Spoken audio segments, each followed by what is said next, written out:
Leash. Are you listening? Can you hear me? This is On Leash. Are you listening? Can you hear me? This is On Leash. Are you listening? Can you hear me? This is On Leash. Are you listening? Can you hear me? With your host, Brandon Tierney. In 3, 2, 1. Good to be back. It is good to be back. What's happening, everybody? BT Unleashed on this Monday. Wow, long weekend. A lot of driving, a lot of great weekend for me. Great weekend, hopefully for J-Rod. He was showing me his the 5-inch fish that he was hauling in on the party boat over the weekend. Yes, sir. Jay, what's going on, buddy? How you doing? Good. How are you? Unleashed great, fam, man. how we doing? Happy to be back. Yeah, it is good to be back. Dude, I was getting a little, I'm like, am I going to be rusty today? Let's go. We got so much to do. Hopefully everybody had a great weekend, as I said.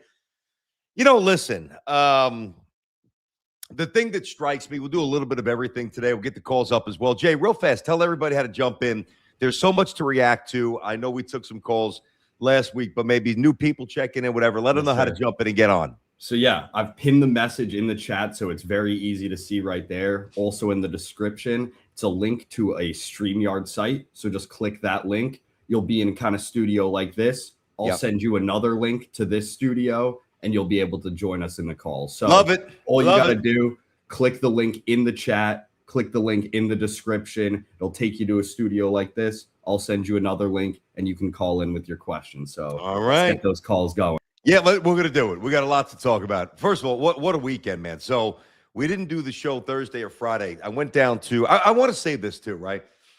So you see so many of these stories, and you see this on social media, parents losing their minds at these youth games and how everything's broken.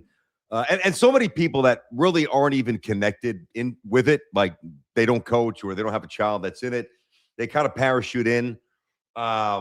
And I'm not saying that they're totally wrong, because it's a mess, right? And in a lot of levels, or on a lot of levels. But we went down to Ripken this weekend. Jay knows all. I was sending him some videos of some of the fields, right?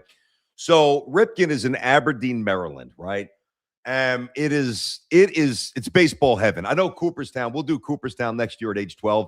Cooperstown is equally amazing, I'm sure. I've heard great things about it. Ripken, what an experience. I've driven by it, God, probably 15, 20 times in my life, whether it's coming back from a beach or coming back from Georgetown, maybe doing a St. John's Georgetown game, something like that. And I always see it from 95 on my left going back to Jersey, right?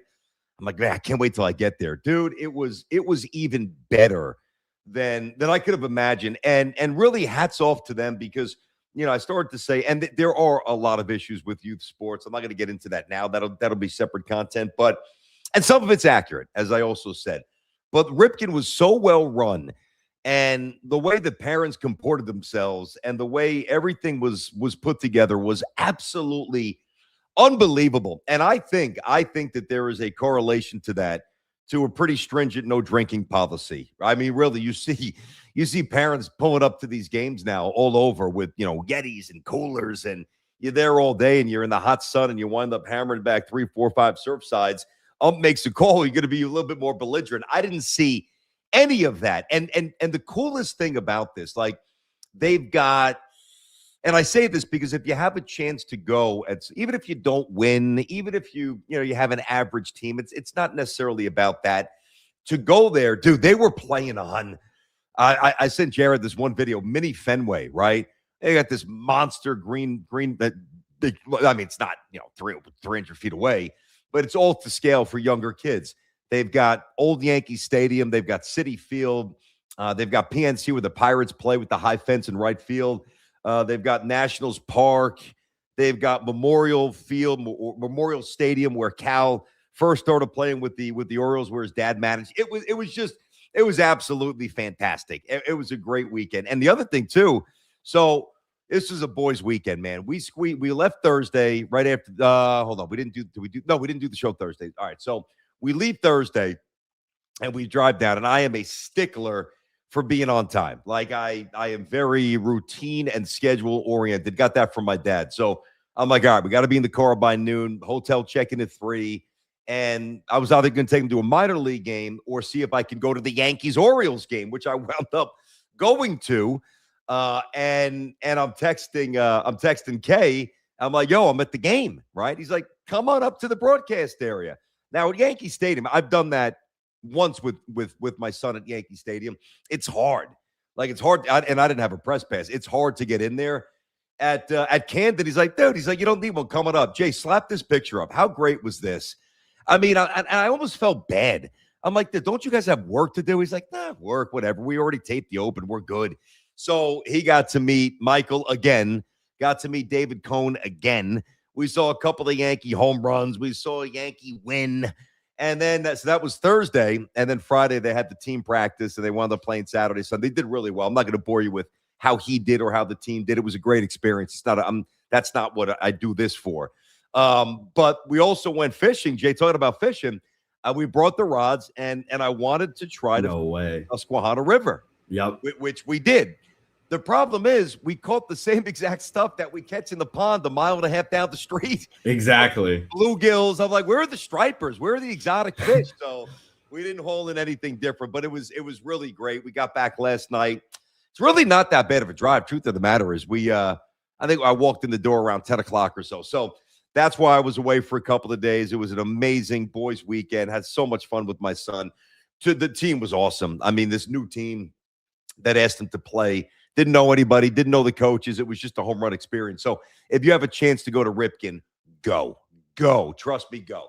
All right. So one of the things that, and I've been guilty of this as well, I feel like every time I'm about to call people out, I've got to keep it real. And if I'm guilty, I've got to raise my hand as well. Now, I've gotten better at that. I think there was a point where I was very guilty of this, right? One thing I don't do as much as I used to do is overreact. I overreact, right? Yeah, I know I skew for some delusional reason, maybe overly optimistically toward the Jets, but like that's not overreacting to like one little thing or two little things that I saw. It's more of a hope, and then when things change, we've got to give you the honest reaction. I'm not going to take like an at bat or one start from somebody and say, he's born for superstardom. But the stuff with Lombard, it's really ridiculous, and I am not guilty of this. So I am immune to this criticism. I am talking to you. If you are one of these knuckleheads, right, who the moment you saw him, the first play to his right, stops on a dime, plants with his right foot, starts a double play, one hop snag up the middle, base hits the other way, line drives up the middle, a home run the other way. If you were one of these people who right away said he's Jeter or he's mini A-Rod or whatever other scouting report you bestowed upon him very quickly, that's fine if you believe that. But if you are also the same person who is now jumping ship like a rat the moment the ship starts to take on some water because Lombard butchered a couple of baseballs the last few days, you are lost and you know nothing about baseball. If you can't look at George Lombard and understand that this young man has greatness oozing out of his baseball pores, and you're going to be blinded by a couple of kick around the infield ball, whatever. I don't know what to tell you. I mean, forget about the stats for a moment because it's still a smaller sample, so you can't really react to that, although it's obvious that he has made the very quick transition. But just from a skill set, I mean, I know that a lot of us, think we probably know more than we actually do. And we get, we twist ourselves in knots trying to prove a point or trying to disprove something. But guys, like some of the stuff I saw about George Lombard over the weekend, it's embarrassing. Like it's just flat out embarrassing. I don't understand. You should have your baseball credentials revoked. And I mean your baseball social, not literal, credentials for a stadium. I'm talking about your social media or your text chain, whatever it is, whatever you're tweeting off or firing off about Lombard the last couple of days. Get a clue. George Lombard, from top to bottom, is the most talented Yankee called up that I have seen. I even think he's more talented than Jeter. I'm not going to say he's going to go on to have that career. That's ridiculous. There's just too many things that could happen to have basically 3,600 hits. To say that would be completely asinine. But in terms of pure talent, Judge comes up. He was kind of a strikeout machine. Then he figured things out pretty quickly, right? Ben Rice was not very highly touted, even though he's a stud. Can't run, average fielder. the other Wells and Dominguez and Volpe, 2 or 3 cuts below that, obviously. Spencer Jones is becoming very interesting to my surprise. Actually, I'm stunned. I am happily stunned the way Spencer Jones has looked. But when you think about, like, let's just take Jeter for a second, okay? And forget about Hall of Fame and one of the greatest Yankees of all time and maybe the greatest shortstop, Honus Wagner, a few others, A-Rod, right? He's in the conversation. I don't think he's the best shortstop of all time, but some of you do, and that's fine. I'm not here to debate that today.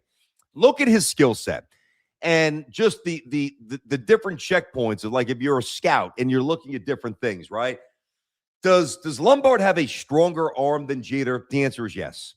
Does Lombard have, in my opinion, more like lateral dexterity or burst to a baseball than Jeter did, even when Derek was young? My answer is yes. Does Lombard have more, natural, like, easy juice in his bat? The answer for me is obviously yes. Does Jeter, well, in terms of speed, I think it's close. I think Jeter was obviously a plus runner. So was Lombard. He's like in the 90 percentile. Small sample, but if you can run, you can run. In the 90th percentile of sprint speed in Major League Baseball. So to me, I don't think it was irresponsible to watch him play a few games and say, wow, this dude's different. He moves different. His heartbeat appears to be a little bit different. His approach at the plate, not afraid to hit with 2 strikes, not afraid to, let a slider or a curveball, first pitch of an at-bat that he doesn't think he could barrel, take it, has no problem. And to me, I just said this, but I think it's worth repeating. Being comfortable hitting with 2 strikes is, to me, one of the best qualities any hitter can have. Any young hitter, any major league hitter, any hitter, period. If you have a bat in your hands and you're not afraid, and I don't mean that you're not going to be bothered by striking out. I mean that you still have this conviction that you're going to do some damage with 2 strikes, foul off a tough pitcher's pitch, and then eventually get something you can handle and, probably hit it hard the other way. Or if the pitcher makes a mistake, really maybe, jack one into the seats. And that's what Lombard has. I don't understand how some of you are already so down on him after a couple of bad games. Now, I don't know what the percentage is. I don't know. And I know how social media works. It's the loud minority that generally makes the most waves, makes the most noise. But George Lombard has every tool in the toolbox. He's got the upbringing, like Derek. He's got the upbringing. He's got the family, values and humility and work ethic. So anybody who is like pedaling back or, trying to reestablish a take on George Lombard, just relax. Take a break. Take a breath. Chill.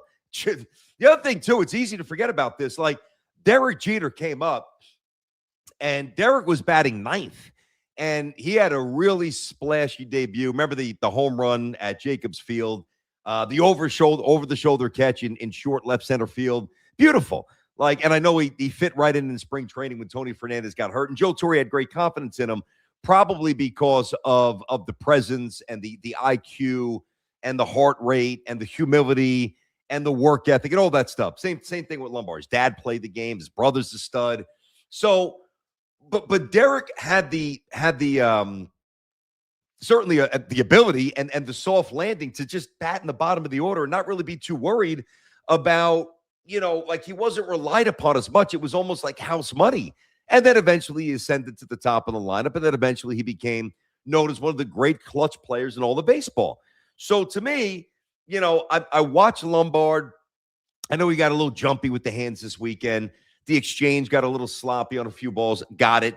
Dropped the pop-up. That was, and by the way, that's left fielder's ball. But still, it hits the leather. You got to make the play. Not an excuse, just an ugly error. George Lombard is going to be an outstanding player. And I I've thought about this. And, in the way it goes now, like back in the day, Mike or Chris or whomever, they could say something and it just kind of dissipates, goes into thin air. Yeah, maybe somebody's got a recorder and they're recording from the radio and you can somehow repurpose that. Oh, Mike, remember when you said this? Or, somebody called up Mike and Chris. Yeah, you guys thought this. All right. I'm not saying there was none of that, but now you say something, it's a matter of record forever. You do something, it's a matter of record forever. And for all the things that I talk about, and as much as I love sports, the process, the studying, having played and missing it greatly and still wishing I could still play, coaching. There's no other sport that I take. I mean, obviously you want to be right more than wrong, but like I take, and I don't mean in a cocky way, I take immense pride in understanding baseball. Yeah, I could get loud like everybody else, but a lot of people who get loud because they don't really have a lot of substance. That's the reality of it. The more you yell, the more you scream, you're probably doing it because you don't have a lot of intelligent points to make about a certain topic. And it's entertaining as well. Like, I'm not saying it's not. And obviously I get as loud as anybody. But when it comes to true, honest evaluation, like the thing that I take most pride in this, aside from being authentic, is having a true read on baseball, having a real read on the sport. And I don't care if he makes 3 errors tomorrow or if he goes 1 for 17. Big week, by the way, for the Yankees. 1 for 17 with 6 strikeouts and 5 errors and gets picked off twice, in the series, leading up to the Red Sox over the weekend. I don't care what happens. George Lombard is going to be a star. He is the next New York star. It screams, everything about him screams superstar. Steady leader, slow heartbeat, incredibly reliable. George Lombard is about to give Yankee fans so many memories. You can't even you can't even attach a tangible number to it. It's how good this guy's going to be. It's how good this young man's going to be. So understand, guys, what you thought you saw right away, that's George Lombard. A rocket for an arm, incredibly quick feet, great instincts in the field. Hit the other way, take it up the middle, pull the hands in, rip one down the line, a blur on the bases. And the anticipatory nature of the game, the instincts, the IQ, he's got it all. He's got it all. So I just think, Jay, I think it's nuts, man. Some of the people who have so quickly pivoted against this young man. It's embarrassing, really, is what it is. And it's, it's absurd. And listen, even, coming from my camp, like seeing people on Twitter just automatically, lambasting Lombard going, oh, this is your guy, Yankee fans. This is your guy, Yankee. When it's like, dude, this guy made like 3 errors in 3 games. In every single other game, this guy's been an absolute stud. Yeah. His at-bats are a beauty to watch, the way he's able to build up the count and then just drive a single to oppo fielder right down the middle. I mean, he's that guy. Yes, he is. Guy. And I think Yankee fans, like you say, I think a lot of them overreact to kind of get a little juice, get a little attention on social media. Yep. But any level-headed Yankee fan knows this guy's fine and this guy's the future. Yeah, but it's the other majority. It's the minority that Yes. drives me nuts. And they're the loudest, and they're the loudest with everything, right? Take yesterday, like Ennis Cantor. What a circus that. I mean, it's ridiculous what's going on with that. Don't league. even get me started. Please, could the WNBA just fold up shop and go away? Please just go away. I don't even want to see highlights. I don't look for them. I don't actively search them. I don't want to see anything about that sideshow circus league at all, including Cantor sitting courtside. It's a joke, but those people are loudest, right? When it's time to have a conversation about maybe a team moving on from a coach or a GM, like there's always a time to have that conversation, but there's always somebody who's early to the party. Try to start the noise, try to be the impetus behind a movement, right? To get somebody fired, to get somebody drafted. This quarterback, Arch Manning's not going to be good. This guy's going to be a bust. This guy's going to be phenomenal. Week 1, watch what happens week 1 in the NFL. Watch, right? And I don't think this would apply to the Jets because they're playing a bad team in the Titans, but there's going to be a team that is not supposed to be very good this year and ultimately will not wind up being good, but they will win week 1. Right, because the first couple of weeks of the NFL season now is let's really get ready for the season. And the 17th game, and there's going to be eventually 18 and probably before you know it, 20. That extra runway at the back of the season allows teams to kind of stumble a little bit, figure things out a little bit. In a lot of ways, September's become what August used to be. It's sloppy. It's getting in shape. All that stuff, right? But somebody's going to win a week 1 game that is, Vegas says, 3, 4, 5 wins, whatever it might be. And they're going to be in that neighborhood when it's all said and done, but they're going to win and you're gonna see a segment, whether it's on, and I get having the conversation. I'm not knocking the show. Get Up or First Take. Hey, is this is so and so the Raiders? Are they going to be the surprise of the NFL? Or if a really good team wins, if a really good team loses, like a team we're expecting something from, like maybe the Bears to take the next step, certainly the Bills, the Chiefs, teams like that. Or if Dallas scores 10 points, is Dallas's offense overrated? I get it. I know how the news cycle works, and some of it is somewhat based in sensibility where, okay, we can have this conversation. I cannot have the conversation whether or not George Lombard's going to be a good major league player. Now, if you want to push it forward and you want to bring up comparisons to other stars, like that's a different part. That's a subset to the initial conversation. But everything that I have ever watched or learned or read or experienced about baseball, I will put in the middle of the table. Let's see the cards. Let's go. All in. All in. Lombard is going to be that guy. Just relax, please. Would you please relax? I got to come home to this nonsense. My God. What did that say there, Jay? What's your take on the Mark Walter scan? I don't even know. What is that? Mark, did I miss that? It's an interesting one. So Mark Walter, he's a part owner of the Dodgers, Lakers, a lot of the LA teams. Yeah. He's what he did, and I might not be like fully fleshed out or have the full knowledge on this. Yeah. He used insurance money to pay for the Dodgers roster. And now is like, he got busted for it because now he's selling the teams to try to make up the money for the insurance companies. I've got to do a little more research on that, to be honest with you. I don't want to just speak out of school there. Obviously, I know what's going on with the Bus family, Lakers, and all that stuff, but I got to dive into that a little bit more intelligently and not just like I got to read on that. So I appreciate the question there.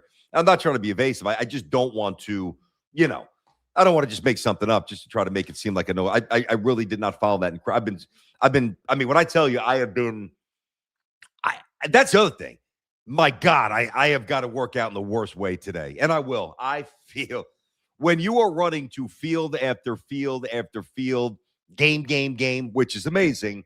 You eat like shit. I got to shed 6. You can't tell on camera.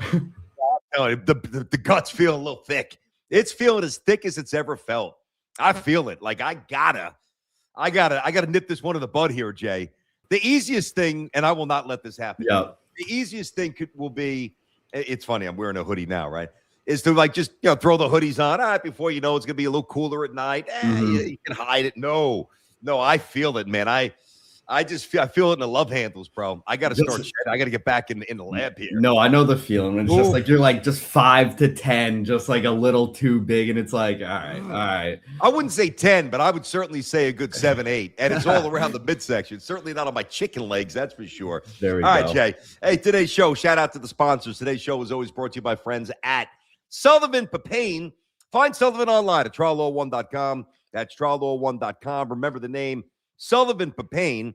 And by Premio Sausage, so the way sausage should be, find them at premiofoods.com or in your local grocery store. So in addition to the Lombard stuff, this very well, obviously you still have to play the Rays. So if I say what I was about to say, maybe a little hyperbolic, but this very well might determine if the Yankees win the division this week.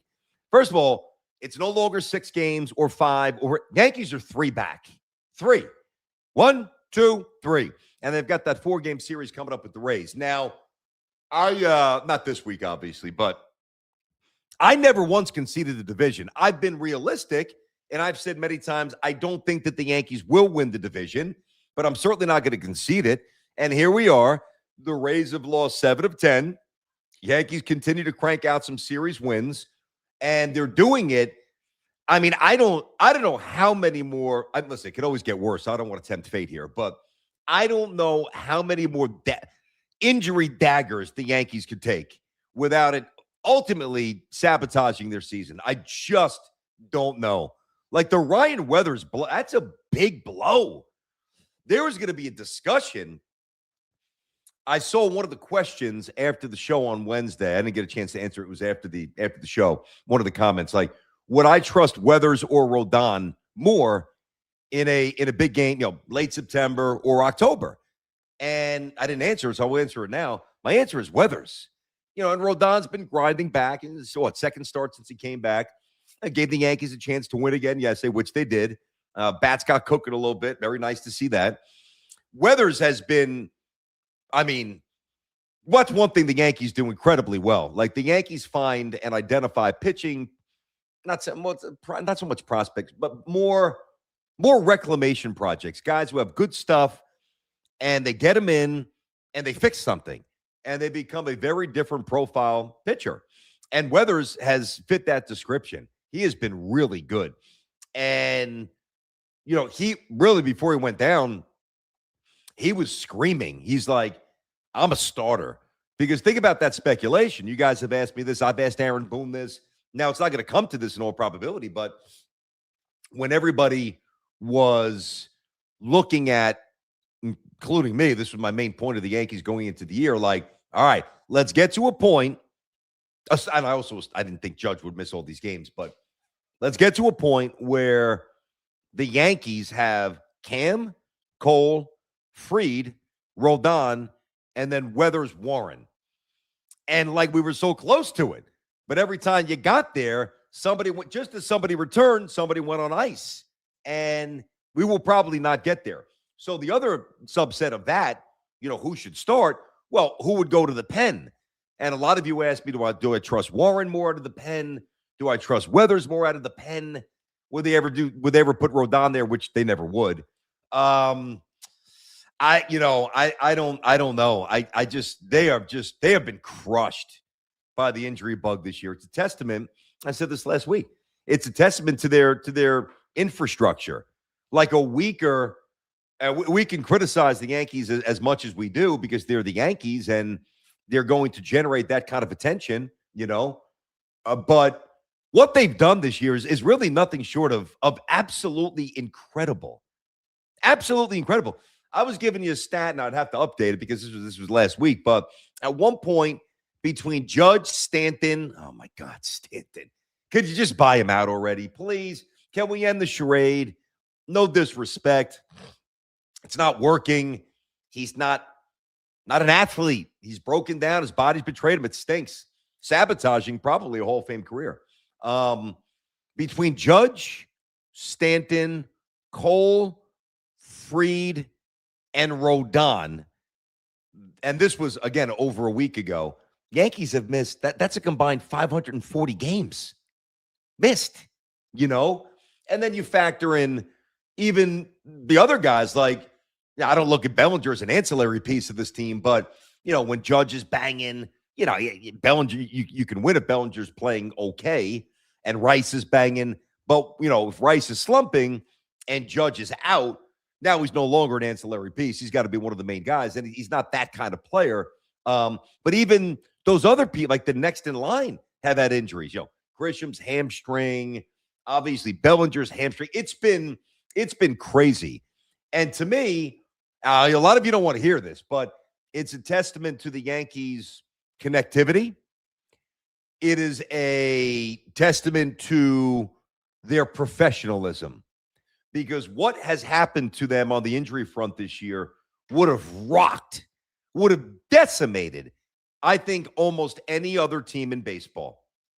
And here we are, the Yankees, instead of getting further away from the division, somehow they're creeping toward it. It's really amazing. I don't know. I don't get the deal with Ramos. I don't get it. I understand he's a righty. Obviously Bellinger was out, so you throw him in left field. He's a horrid defender. He can't run, and he's not hitting. Now, he's a better hitter than he's shown here. So, to me, I think Ramos will become kind of like Rosario was last year. He's not going to play much. Now, I'll tell you what, though. What's the decision with Spencer Jones? Like, Spencer Jones is a guy that I am genuinely surprised by. Like, there's not many prospects, highly rated prospects, that surprise me. Most don't work out. I'm talking around baseball, not just for the Yankees. Most don't work out. And a player with Jones's physical attributes, 6'7", long levers, prone to certain pitches, incredibly high strikeout rate, his entire minor league career. I mean, this guy's figuring things out. He is figuring things out in a big way. He's their best center fielder. Now, is he going to be playing center field against the Astros? Is he going to be playing center field against the Red Sox? Probably not. If it was my team, he would be. And I would probably just put, like I would keep Bellinger in right and put Grisham in left and Grisham in right, whatever it might be. This is going to be one interesting finish for the Yankees because there's so much that you just don't know.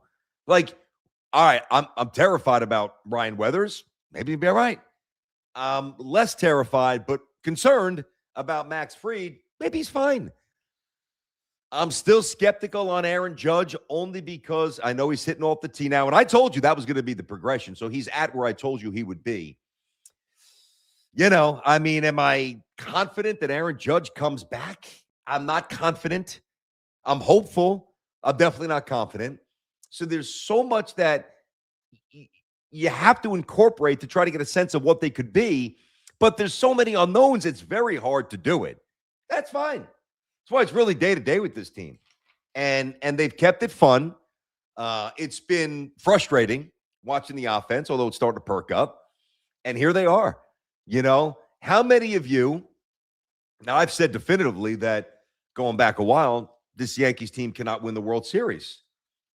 I mean, I'm not going to sit here and say that they're going to win the World Series, but I think I'd be unfair and foolish not to slightly amend that and say they got a shot. But it's really dependent upon a lot of physical factors, many of which you just can't control, So I'm very, very curious. Let me get a couple chats here. Yanks are cooked because of the self-imposed salary cap. Oh, I'm getting pulled into this, huh? They allow people like you. Jay, put it in caps. Must be serious, Jay. He's not messing around. When we bust out the caps, we know that somebody's serious. All right. They allow people like you to create a scapegoat narrative for Stanton, and it's very sad. That's the truth for sure. I'm not sure what you mean. I'm not fully picking up on it either. No, I'm going to try to take a guess at what he means. And listen, this happens sometimes. A lot of times I will say something. You guys will hold me accountable. That's the way it should be. But there are times in this business where you think I said something or you lump me into what others may have said as a narrative, and you believe it. And you say it enough that in your own mind it becomes true. When was the last time I said anything? And I've always tried to, walk that line because I do respect Stanton. When was the last time I ever said when he comes back, he's going to balance out the lineup as a righty stick with Pop, or even his October heroics for the most part as a Yankee? I haven't leaned on that in years. I flat out told Cashman when we had him on the air I think the last time we had him on WFN, me and Sal, I'm like, why don't you just buy him out? He's not really a viable baseball player anymore. I've been screaming that forever. So I don't really know what you're talking about, but it does not pertain to me. Speaking of Sal, how about this foursome I'm playing golf with on Thursday? Jay, you ready? Yes, sir. Let's hear it. This is going to be an absolute circus. It is. I'm curious who I'm going to ride with. It's going to be me, Beningo, Sal, and JJ. Oh, my goodness. Oh, my goodness. Beningo, Sal, and JJ. That is just – you got to get someone with the can. At least someone's got to take one video of something. I almost want to pay somebody to come out and do it because, even when I played golf with Sal two Fridays ago with our buddy Teddy down at Riverton in Cinnaminson, beautiful course. I gave Ted a great shot. Great guy. Great course. Great player. Great day.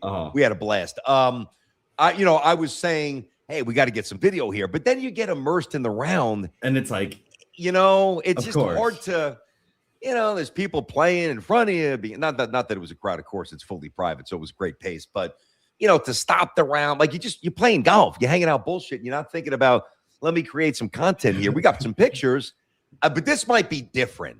I mean, that is a foursome, huh? I'm sure it'll be absolutely wild. And, listen, hopefully you guys follow Willie Nelson's advice on all fronts. Really? Well, I know Joe will. That is I know that. Joe will definitely follow Willie's advice of anytime you hit a ball in the weeds, make sure you go in there and you're smoking something. There's no doubt. I mean, Joe's going to be lighting up on the third hole. You can take that to the bank if he didn't already light up in the parking lot. That's a given. Hilarious. Who am I going to ride with? Last time I played, when I played with Sal and Francesa and JJ, I rode with JJ. Okay. But that's, of course, because Sal likes to kiss Mike's ass and he wants to be next to him. Let me see. I don't know. I think JJ, he talks the whole round, and I'm a talker out there. So like, maybe it works. No, no, definitely. JJ's awesome. But when I play golf, I like to talk. Like, even if I have I'm always going to have a rough hole, but I don't get so lost in my golf suckiness that I become unsocial. Yeah. I like to compliment people on shots. I like to have conversations. I'm the kind of guy, like, if I'm off the fairway and I got a comment, I'm going to hit my ball, and I see another group coming in, I'll just start shooting the breeze with them. Hey, what's going on? Hey, how you playing today? Hey, beautiful court. I don't know. That's the way my dad is. I picked that up from my dad. But JJ basically does a radio show for 4 hours. He's nonstop. Funny. And I was thinking about this. How about if there was somebody out there with the bank and the vision to start this? How about starting? And obviously, BT Unleashed is going nowhere but up. It is not going away. But imagine somebody investing in a new radio station, and it's me and Joe and Sal and JJ, whatever configuration you want to have. Sure. Who does mornings? Well, I'm doing one of the main shows, but mornings. Who does middays? Who does afternoon drive? We be get absolutely ridiculous. How sick would that be? Be absolutely ridiculous. It would be so sweet. Are you kidding? I mean, because I feel like you, Sal, JJ, like you guys all kind of are from like this, like Joe is like the old grizzled, like, yes, just that he's been through it all. He leans on like kind of the emotional fan kind of view, whereas like you, Sal, and JJ are kind of a big mix of like, analytics, breaking it down. Oh, Sal doesn't. Sal hates analytiks. Stop. He hates them. He well as the emotional kind of outburst as well. That'd be sweet. That would be some wild lineup. So, if there's anybody out there that's independently wealthy that wants to, maybe invest in that? How about that? That would be great. I mean, man, oh man, oh my God, yeah, I can't wait. I haven't seen Joe. I mean, I don't count having him on the show. I haven't seen Joe since. Shit. I mean, maybe since I can't remember. Maybe one day he came in to like fill in on the fan for one of the shows, and I bumped into maybe something like that. So maybe but I think it's been over a year. Wow. Absolutely. Right. It's been over a year. And I think the last time I saw JJ was when we played golf together with Mike. Nice. Yeah. So it's going to be, that'll be great fun. Then. Oh, I can't wait. I said it's hard to play golf and shoot content, unless, but we got to do something. Especially if it's your first time seeing Joe in a while, like maybe, but just get a 15-second shot of someone shooting, and that's we will. Enough. Nah, we will. We'll get some of that stuff. Hey, Jake_S1999. What's going on there, Jay? Here's a question, BT. If Judge comes back, does this mean he's going to DH and Jones would stay in right? What would that mean for Rice? Or would they just throw Judge back in the field and sit Jones?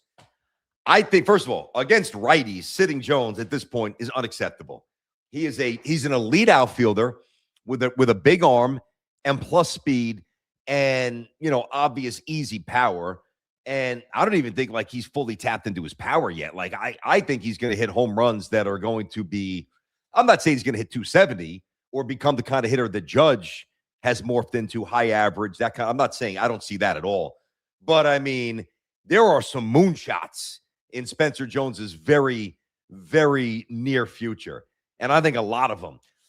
Listen, I think it's a good question. I think there's a lot of different configurations. I think the Stanton reality obviously allows Aaron Judge to be the full-time DH. Now, I'm also of the mindset, if you're cleared medically to hit, and I know we got injured diving for a ball in late April, I get it. But if I'm of the mindset, and I would think that the Yankees, and I'm pretty sure Aaron Judge would be as well, if you're cleared, you pass all the hurdles, you continue to progress, and then eventually you get the full stamp, he's good to go. No risk. I mean, not that you can't get hurt doing something else, or a new injury, but there's no additional risk of aggravating an injury. Well, then to me, I would have no issue putting Aaron Judge in right field. Now, if Aaron Judge was a bad right fielder, then I would say, all right, here's a good excuse just to get his big bat back in the lineup, provide a little righty balance, a lot of protection for the guys in front of him, all that stuff. But I don't think that you need to do that. But with Stanton 100% out of the equation at this point, it does open it up. I think the other thing that possibly opens up is now this would be cavalier, okay? But you want to mess around, put Garcia at second base, Ben Rice at first, because that's the thing. If Garcia is a better defensive first baseman than Rice, which he is, right? I'm not saying he's Donnie Baseball or Mark Teixeira or Tino over there, but he's fine. He's better than Rice, And if Garcia is at first and Rice is the DH, well, then you've got to play Judge in right field. I'm just looking at some different, I'm just jotting down some configurations here. Let's assume, I'm going to give you a couple of variations here. I want you guys to tell me what you think. So let's just assume the Yankees play it a little conservatively, especially if and when he first gets back. Now, if he's playing September, I'm just throwing out a date, I don't know, September 13th, which is just about, 22, 23 days from now, still seems a little ambitious, unfortunately, but let's just say that that's the case. And then he's going to have a couple of weeks of the regular season to eventually move into right field, see where he's at, progress there. But if he comes back around the middle of September, I would think the first game he's back is DH. All right. And then you go from there, see how he does. Judge is the DH. You could do now. Jazz is starting to flash a little bit here, so that makes it a little bit of a tougher decision to pull him. You can put it gets tricky again with Judge as the DH. You want Garcia's bat in there, and obviously Ben Rice is going to be among your top 3 hitters in the order. So the only way that you could do Judge, Garcia, and Rice is if you put Garcia at second. And I don't think they're not doing that. I would rather put Jazz at third, even though he's not great there, but I think he would be better at third than Garcia would be at second, and call up Volpe and have Volpe and Caballero. And Volpe started to hit a little bit in the minors, hitting some home runs. I know you guys saw it. Hit a 430-foot home run the other day. But that seems like there's all right, changes, little tweaks that are fairly conservative. And then there's things that are pretty radical. And I mean, for the Yankees to go down the stretch run with either Volpe, who's never played second base in the majors, or Garcia, who is a horrendous second baseman playing second, or even Jazz at third base, and he's not great there, and he doesn't love it there. I think that's part of the reason why he's not great. He's never really bought into it. I don't know how you thread this needle here, but let me just continue the thought. Judge at DH. The only way you could do that is if Judge is DHing, is Rice at first base, Garcia at second, and then Jazz at third. Probability percentage-wise of that happening in a game that matters is less than 10%. It's single digits. It's not happening. Remote. Now, the other variable, let's say Judge does come back, and let's say Judge is deemed fit enough after a couple of games, whatever, to play right field. Well, that's the best solution. Number one, he's a good outfielder. So you got him in right field. You've got Garcia at first base. You've got Rice as your DH. You keep Jazz at second. And then obviously McMahon's hand. And with those amount of sticks, you would think theoretically you can get away with McMahon being a subpar bat. I would have no problem with that because he's an elite third baseman. Wow. But then here's the other problem too. The rest of the outfield configuration, if Judge is in right field, I know that Boone's going to keep Grisham in center, and I don't like that because I want Jones to play. And Bellinger's an elite left fielder, so he's playing the outfield.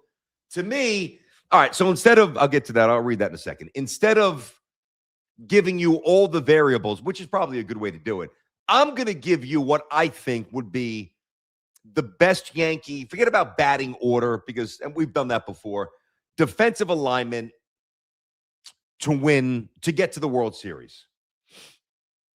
All right, first base, Garcia. Second base, Jazz. Shortstop, Lombard. Third base, McMahon. DH is Ben Rice. Left field is Belly. Center field is Jones. And right field is Judge. That's my version because Jones is an upgrade defensively over Grisham. It just is. Now, if Judge is just a full-time DH, now this is what I'm speaking from what I would do. What I would do at that point, I would keep Jones in center. I would put Grisham in right or even left, wherever he's more comfortable. And then Bellinger the opposite. You got a DH Judge. Hey, you got to start messing around with the possibility of putting Garcia at second. But I don't know what they're like. If that's in the cards, I don't know what we're waiting for. Like, that experiment's got to start. You got to at least get eyes on it. You know, I don't need him to be Robbie Alomar. But, I mean, can he move? I know he made that nice pop-up, you know, one of his first games as a Yankee basically was in right field. Beautiful play, over his shoulder, ran about his back was to home plate. He was a good 70, 80 feet past first base down the right field line. So, I mean, maybe he's a little quicker, a little more nimble than I'm giving him credit for. But tracking a flailing little, pop-up, even though it was a hard play, that's a hard play for a first baseman. That's very different than, having a one-hop rocket where if your first step isn't immediate, it's in the outfield, at second base. I just don't think Aaron Boone's going to do that. I really don't. I don't. Listen, there's no Judge. If Judge never makes it back, now that opens up a completely different set of circumstances where the only thing that would change would be you'd still have Garcia at first base. You'd have Ben Rice, basically what you see now. You see Ben Rice as your DH. You would see Belly in left. You would see, I would put Jones in center and then Grisham in right, or in all probability, what Boone would do, Grisham in center and Jones in right. So at least there's options. I mean, think about where the Yankees were, a month and a half, 2 months ago. I mean, what we were screaming about before they got Garcia. I'm not saying Garcia's been great, but, Garcia, I like the way he swings the bat. He's aggressive. He's got a plan. He's going to hammer the ball. He's going to launch some into the seats in Yankee Stadium. He's a professional hitter. The guy, what bothers me the most, there's two aspects here, is that Ramos is taking at bats away from Jones, who I believe has earned the right a little bit against certain guys to get some at bats against lefties more frequently. So I don't like Ramos playing over Jones. And I don't even really like Ramos playing over Jason Dominguez. Like, that's one thing I'm confounded by. What is Ramos doing that Dominguez wasn't? I understand making the trade for the guy, but I don't even know is he hitting 080 as a Yankee? And he can't run, and he can't throw, and he can't field. So it's like he's a lockdown defender with wheels who's just not hitting, but bringing other stuff to the table. If Ramos doesn't hit, Ramos is a zero. He's a zero. He's actually below zero. He's a negative because every other tool is below average. At least if Spencer Jones is playing, and remember that at bat he had against Chris Sale, bullet up if you can find a way to have a comfortable at bat against Chris Sale, I think you can have at least a plan and figure things out against other lefties in baseball. I really do. Oh, man, it's going to be a challenge right now, writing up this lineup card. And the irony here is that Aaron Judge's possible return makes it trickier. It makes it better if he's healthy and if he's Aaron Judge, but it makes it trickier just in terms of the logistics and, the lack of defensive versatility for some of these guys. And, it's good luck, Booney. Good luck writing out that lineup card. I hear you, Rusty, but you got to be fair. Not a Jazz fan. Yankees aren't retaining him. Still can't wait till he's gone. Don't trust him. Don't believe in him. He's in space too much. His IQ is basically zero, but his gifts are tremendous. And when he has a good game, he looks like a superstar. I was going to say an all-star. He looks like a superstar when he has a good game.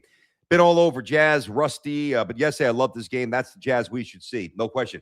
Even in Baltimore, when he had that great read from third base, great secondary lead, ball scooted away from the catcher, didn't get very far, and there was no hesitation, great awareness, great instincts, great burst, came in, scored on a ball that scooted maybe I'm misremembering how far it was, but I think it was maybe 3 or 4 feet away from the catcher. You're not scoring on that ball in 9U Little League. I mean, let alone, you never see that in the majors. Never. So, yeah, but are we going to see that with frequency? My answer is no, because he's 28, 29 years old, and the scouting report on him has been very consistent. He was a knucklehead in Miami. All right, the veterans didn't treat him well. All right, it was their fault. Okay. I don't think he's been a knucklehead here in terms of a clubhouse guy. I think the Yankees, I think part of that has been Judge being a good captain, not outwardly demonstrative, but I think he's been good for Jazz. And I think Boone has been good for Jazz for the most part, letting him be Jazz. I'm also from the school, if we would have tightened things up a little bit at the outset, maybe we'd get the best version of Jazz. And can you imagine if Jazz Chisholm, think about how I just ran down some possible configurations, right? Lineups, defensive stuff, postseason baseball. Imagine if Jazz was the kind of hitter that he should be. And instead of hitting, and now he's not like, this is an aberration in terms of the average and the OPS, because he was chasing 50 home runs. We saw this a mile away. Complete meltdown of mechanics, shoulder flying open, trying to jack balls, trying to get paid. I get it, but it's easy to identify why he's had a really bad year this year, right? But imagine if he was the kind of player that he should be, and he was a 265, 270 hitter with an OPS of about 780 to 810, nothing crazy, good, and if his average was about 270, he would have even more steals. He'd be on base more. I don't need anybody flirt. I don't need him flirting with 50 or 40 or even 35 home runs. How about a 270 guy with outstanding defense, being locked in on the bases, in the field, and 40, 45, 50 steals, 270 average. I told you the OPS, 90, 95 runs scored, being a 6 or a 7 hitter for a really, really good team. Fewer strikeouts, better situationally, a little more bat to ball skill. Imagine if that was with a good arm and good hands and great burst. He's one of the best athletes in baseball. Imagine if that was the guy that you got every night, like that emotional and that physical reliability. Imagine that. But that's not what they get. But any version of any Yankee lineup is going to include Jazz based on, and I get it, even if I resist it to an extent, but based on his undeniable physical traits. Like, you don't ignore that. Now, that doesn't mean that you reward that kind of inconsistency with, which they won't, with a 5-year, $200 million ridiculous, stupid deal. That's not going to happen, but you're going to run him out there and you're going to play him. You just are. All right, let me see. Let's get a couple calls here, Jay. Who do we have, bud? What do we got? We've got our friend Frankie in Frankie.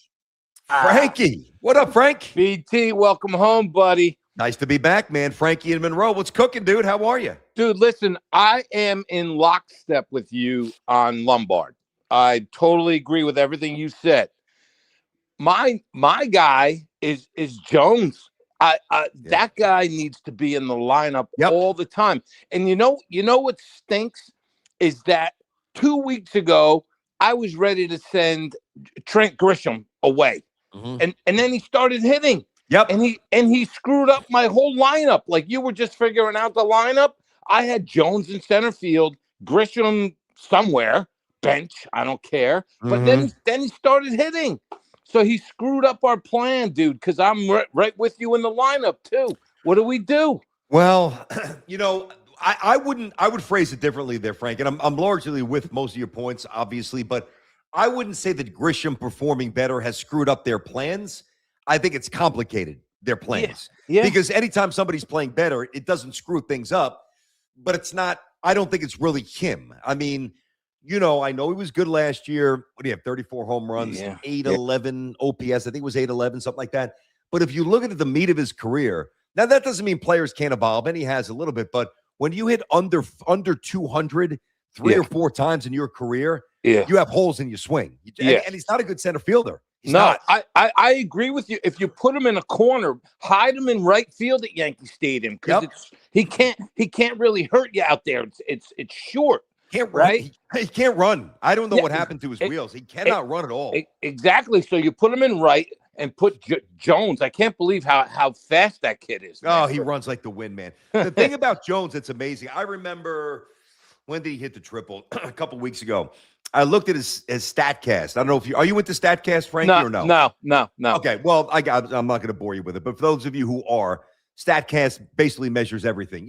Right. Probability rate for a catch, like in the gap, like 71%. Oh, it fell. He probably should have made that play. Stuff like it just gives you a baseline barometer of certain things. His StatCast home to third was, I want to say, I know it was under 12. I think it was like 11.55. Yeah, and Ellie De La Cruz, Corbin Carroll, Witt, they were also in the 11s, a little bit lower. Like the guy's got blinding speed. Yeah, it's unbelievable for a guy that size. It's unbelievable, man. Like Winfield in a lot of ways, right? Yeah, exactly. And I mean, he's got a great arm too. He's got a wing. I know. Well, he was a pitcher. I remember looking at his perfect game profile when he committed to Vanderbilt. I was looking at his database. I just geek out with this stuff all the time. And he got clocked at, I want to say 95. I'm going to actually double check. 95 miles an hour as a high school player on the mound. Yeah. 95. Yeah. Imagine that coming at you 6'7", dude. No. Oh, by the way, now 95 is like, yeah, 90 back in the day.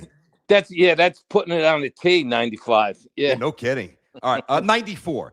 So his fastball velocity, now this was in 2018. So this is 8 years ago. He's 25. Yeah, so he was 17. This is a grown man. Right. Yeah. Right before he went to Vanderbilt, Frankie, he got clocked at 94 on the mound. 94. Yeah. So he's probably even more now. So, I just wish that Boone wasn't so married to Grisham. Yeah. I just do. That kills me. He loves him. That screwed up my lineup. When you were figuring out the lineup a couple minutes ago, I was right with you. And I'm like, Grisham, but no. Like, no. I know, dude. We got better players than him, man. Yes, you know what I mean? Yes. And Frankie, thanks for the call, bud. Good All hearing right, from PT. you. Thank you, man. Take it easy, brother. Yeah, you too, man. Right back to you there, Frank. We got some more calls, obviously. Jay, the link is there. It's simple. You just saw how Frankie did it. Jump in. Anything on the Yanks, the Lombard stuff, and obviously we're going to take a lot of calls during the NFL season. But to me, Spencer Jones is like one of those. I'm going to use Jim Furyk. I don't know why I'm reaching for a golf analogy, but I am. Jim Furyk is one of these guys. Now he's older now. I think he's on the senior tour. Jim Furyk was a world-class, top 10, Ryder Cup, won a major, maybe even two. I know he won a congress. Either way, great golfer, right? But he had one of these wacky, loopy swings. It wasn't like conventional take back and boom, like, most golfers. It was up and he got his dad was a teaching pro, and his son just kind of swung this way, and he was able to consistently stripe the ball and catch it flush. His dad, when he was young, didn't think it was worth changing his plane, so he didn't. Very unconventional swing. If you know golf and you know Furyk, you know what I'm talking about. But to me, that's the kind of swing where, even though he's a pro, because it's so rare and so unconventional and unorthodox, that if he's not playing golf, I think he was the kind of player that had to beat balls on the range on a daily basis to keep that unnatural flow flowing.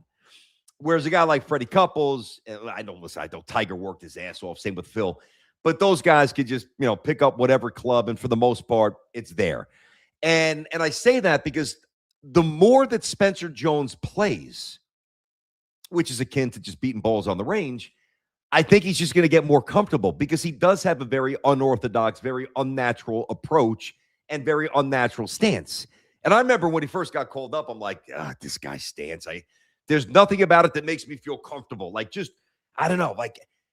I tried to envision him in the batter's box in front of 50,000 at Yankee Stadium in October against some, flame-throwing, high-leverage stud for whomever coming out of the bullpen, lefty or righty, and saying to myself, this is not the kind of swing or approach that I think will work when you've got to have some contact. And he's not there yet. And he'll always be a strikeout guy. But he's beginning to disprove that a little bit. And I think it's beginning to be disproven because he's getting more consistent reps. He's seeing the ball come out of the hands of lefties a little bit more, which means his front shoulder is not jacking out the wrong way to the first base dugout. He's more comfortable. He's more immersed in his mechanics. He's got long levers. When you're 6'7", if things aren't on point and your timing's got to be perfect anyway, pretty much at that level. But when you've got those holes in your swings, like inside, you can get tied up very easy or susceptible to certain pitches, usually the soft stuff, because you got so much moving and you can kind of drift forward, whatever. Not trying to be Ted Williams here, but what I said is true. You're going to be very susceptible and very prone to 1-for-20 slumps with 13 strikeouts. You look up, nice 3 for 34 with 18 strikeouts. And then all of a sudden he blisters, 3 or 4 balls in the seats and he looks like an all-star or a superhero. But what's the reality? Like, who is he as a player? The reality is that he's more polished than I thought. I thought he was going to be more of a corner outfielder.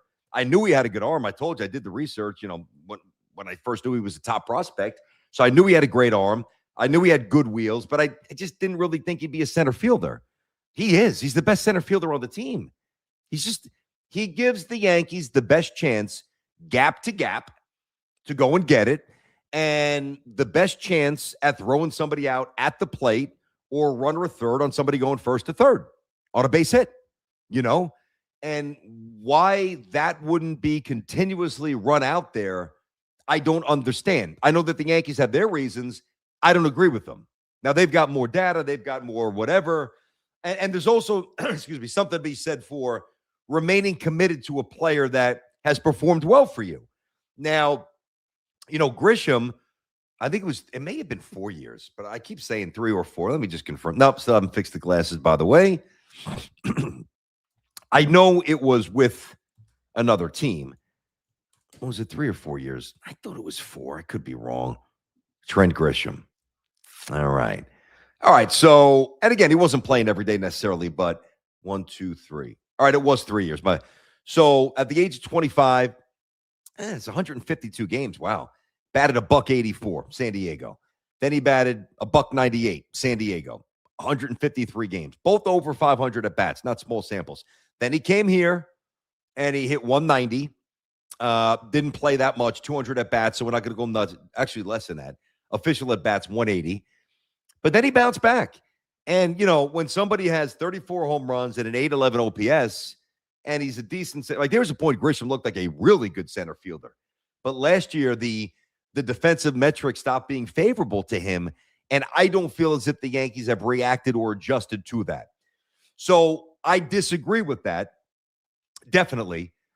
But I also understand when somebody has done something for you in your uniform, you're gonna go to him more. You're gonna give him more rope to hang himself, for lack of a better description. Wow, Stanton's played 764 out of 1,458 games, not including playoffs. $325 million down the drain. Didn't work out. I mean, if the Yankees would have won one World Series, I would not say that. The Yankees have not won. I'm not saying it's all his fault, but he has been a massive hole in the middle of the order because he's never available or he's not available enough, and the Yankees haven't won. And I think compounding that, making it worse, obviously, is the fact that there were players that the Yankees could have gotten that we wanted them to get that they didn't get because of Stanton's contract. One is Bryce Harper, Machado, and others, I mean, if Bryce Harper's a Yankee, I mean, are they in another World Series? Do they have a World Series championship? I mean, I don't know for sure, but I would be much more inclined to say yes. I mean, it's coming to an end, man. I mean, the crazy thing about the Yankee contracts, let me just pop this up. I know that Rodon has 2 more years. Stanton's got the 2 more years. But the Marlins are kind of defraying the cost a bit, $10 million, buyouts, whatever. They're responsible for $10 million. Let's see. So it's not terribly cumbersome in terms of like financial wiggle room, but it's, the Yankees don't operate at the speed that they used to operate in, where it's whatever we want, we get, and it doesn't matter. And if there's a mistake, We will move on from it and then just go around it and get somebody that we deem better for now. Like, that's how they used to operate. They're definitely not cheap. They're definitely proactive. They're definitely aggressive. They definitely are trying to win. But, you know, it's not to the financial level, or at least it is, because they're top 3 in payroll. But there was a point where the Yankees were clearly one, and the disparity between 2, 3, 4, 5 and beyond was very identifiable. I mean, sometimes 40, 50, $60 million more when they were the dynasty than other teams. You know, Toronto wasn't spending in the division. Baltimore wasn't spending as much.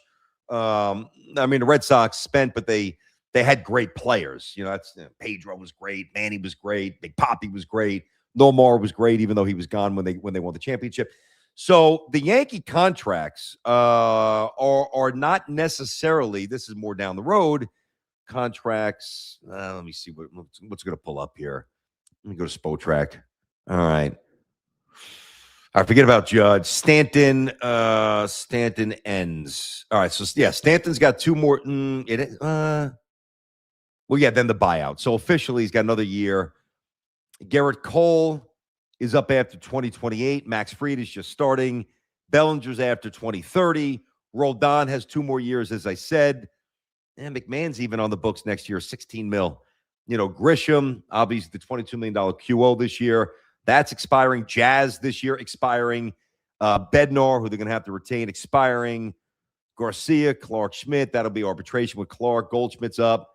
You know, Rosario signed the 1-year, $2 million deal. This is all, you know, pennies and nickels and dimes. Cabby's up. Fernando Cruz is up. Ryan Weathers has controllability. Ben Rice has controllability. So does Will Warren. Obviously, so does Cam. Lombard just starting. So Spencer Jones just starting. Like, it's there for the Yankees to do a lot. But, you know, next year is going to be problematic in terms of work stoppages, Aaron Judge's age. And, you know, this is a totally different topic that we've hit a lot. But I'm reacting to the Stanton message there. You know, it's unfortunate. I mean, what would Stanton be? Let me just look at one more thing here. That Fried contract will be terrible. Yeah, I mean, it might be. You know, it might be. I get it. You know, that's the price of business, guys. And I'm okay with that. To get the player, you got to understand that back end. You think Juan Soto's deal, if you know, say if he does opt out, who knows? I don't even want to get into that. But say if he does opt out, and obviously the Mets control his ability to actually leave, they would have to tack on a little less than $5 million for the remaining years on his deal. So if the Mets want him to stay, no matter what Soto wants, he's staying.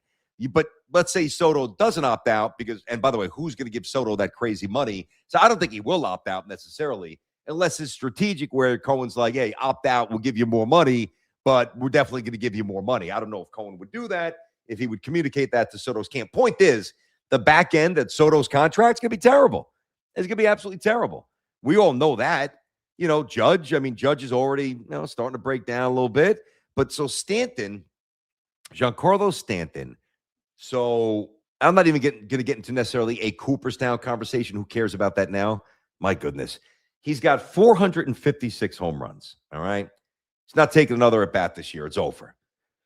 So in COVID year, you know, he was hurt, but he had 4 home runs. Everybody's numbers were adversely impacted there.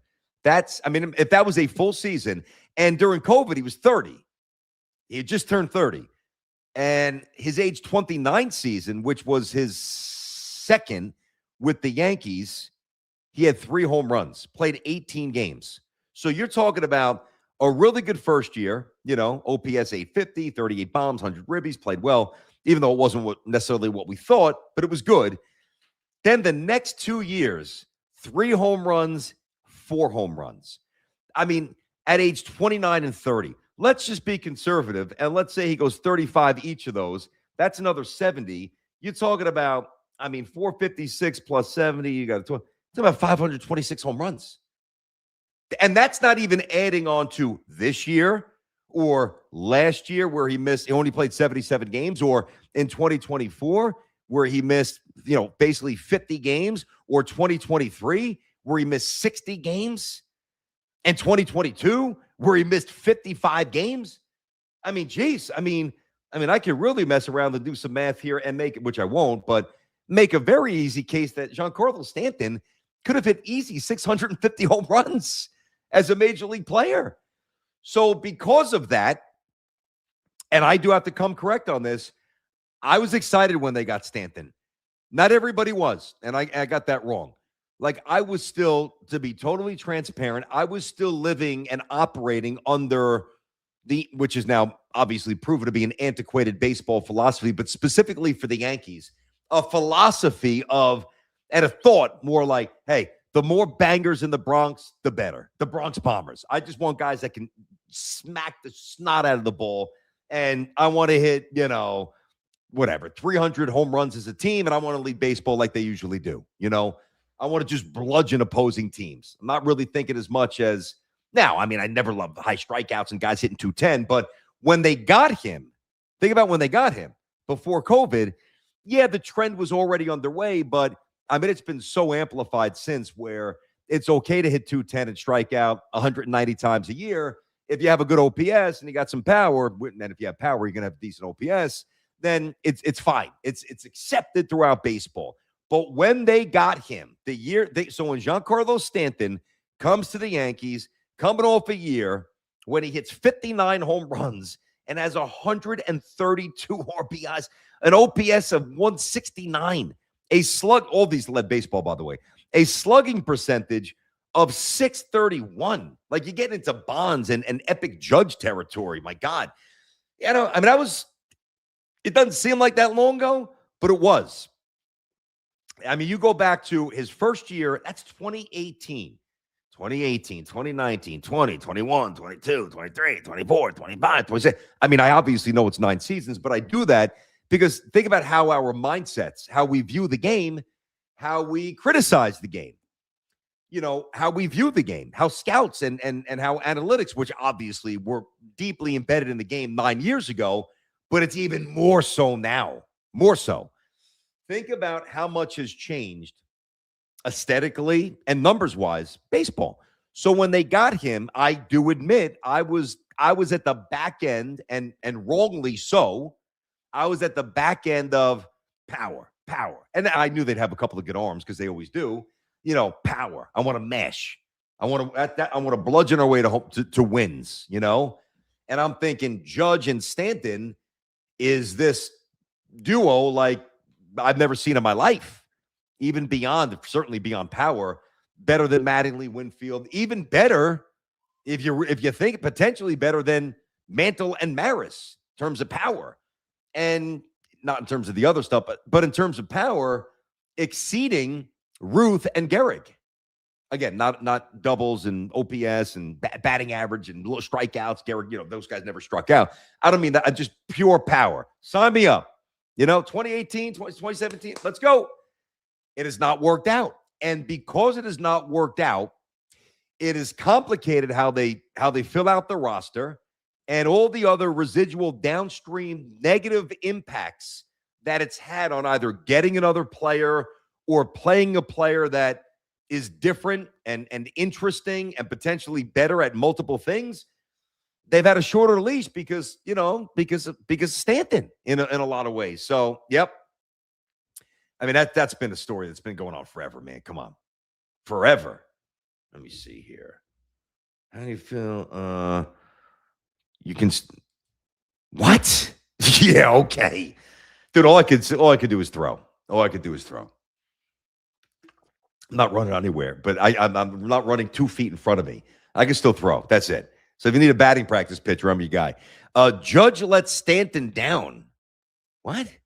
This is the same guy who kind of went at you earlier. Oh, okay. This absolutely cannot be ignored. What the hell are we talking about here? Pretending like Stanton had 0 moments here. I didn't say that. See, I don't know what your name is at JV3-Y3. I think his name is Giancarlo Stanton Jr. Might be, or at least a third cousin, whatever. Yeah, I don't know what your name. I'm gonna call you JV. JV. I don't know what you're getting at here, dude. But I never once said that he didn't have epic October moments. As a matter of fact, I've said that quite a bit, which has always been the tricky part of evaluating Giancarlo Stanton, because he's gonna miss X amount of games. You know he's not a good fielder.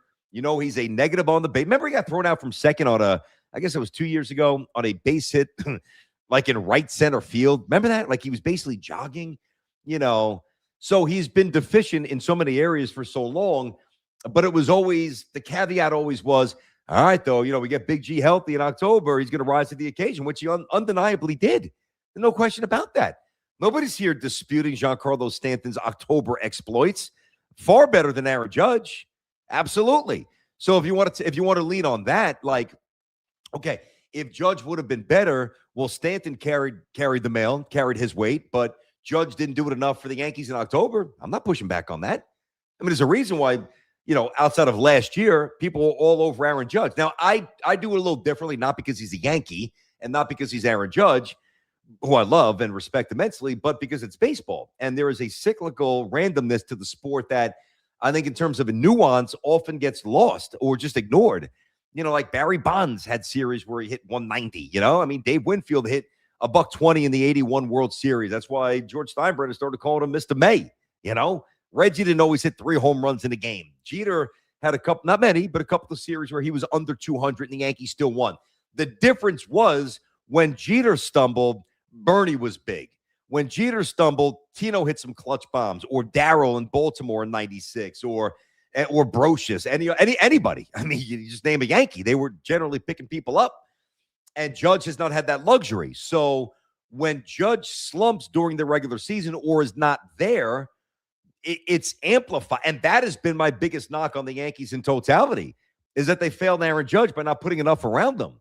No, but Stanton has been tremendous more times than not as a Yankee. I'm going to tell you exactly what he's been as a Yankee here.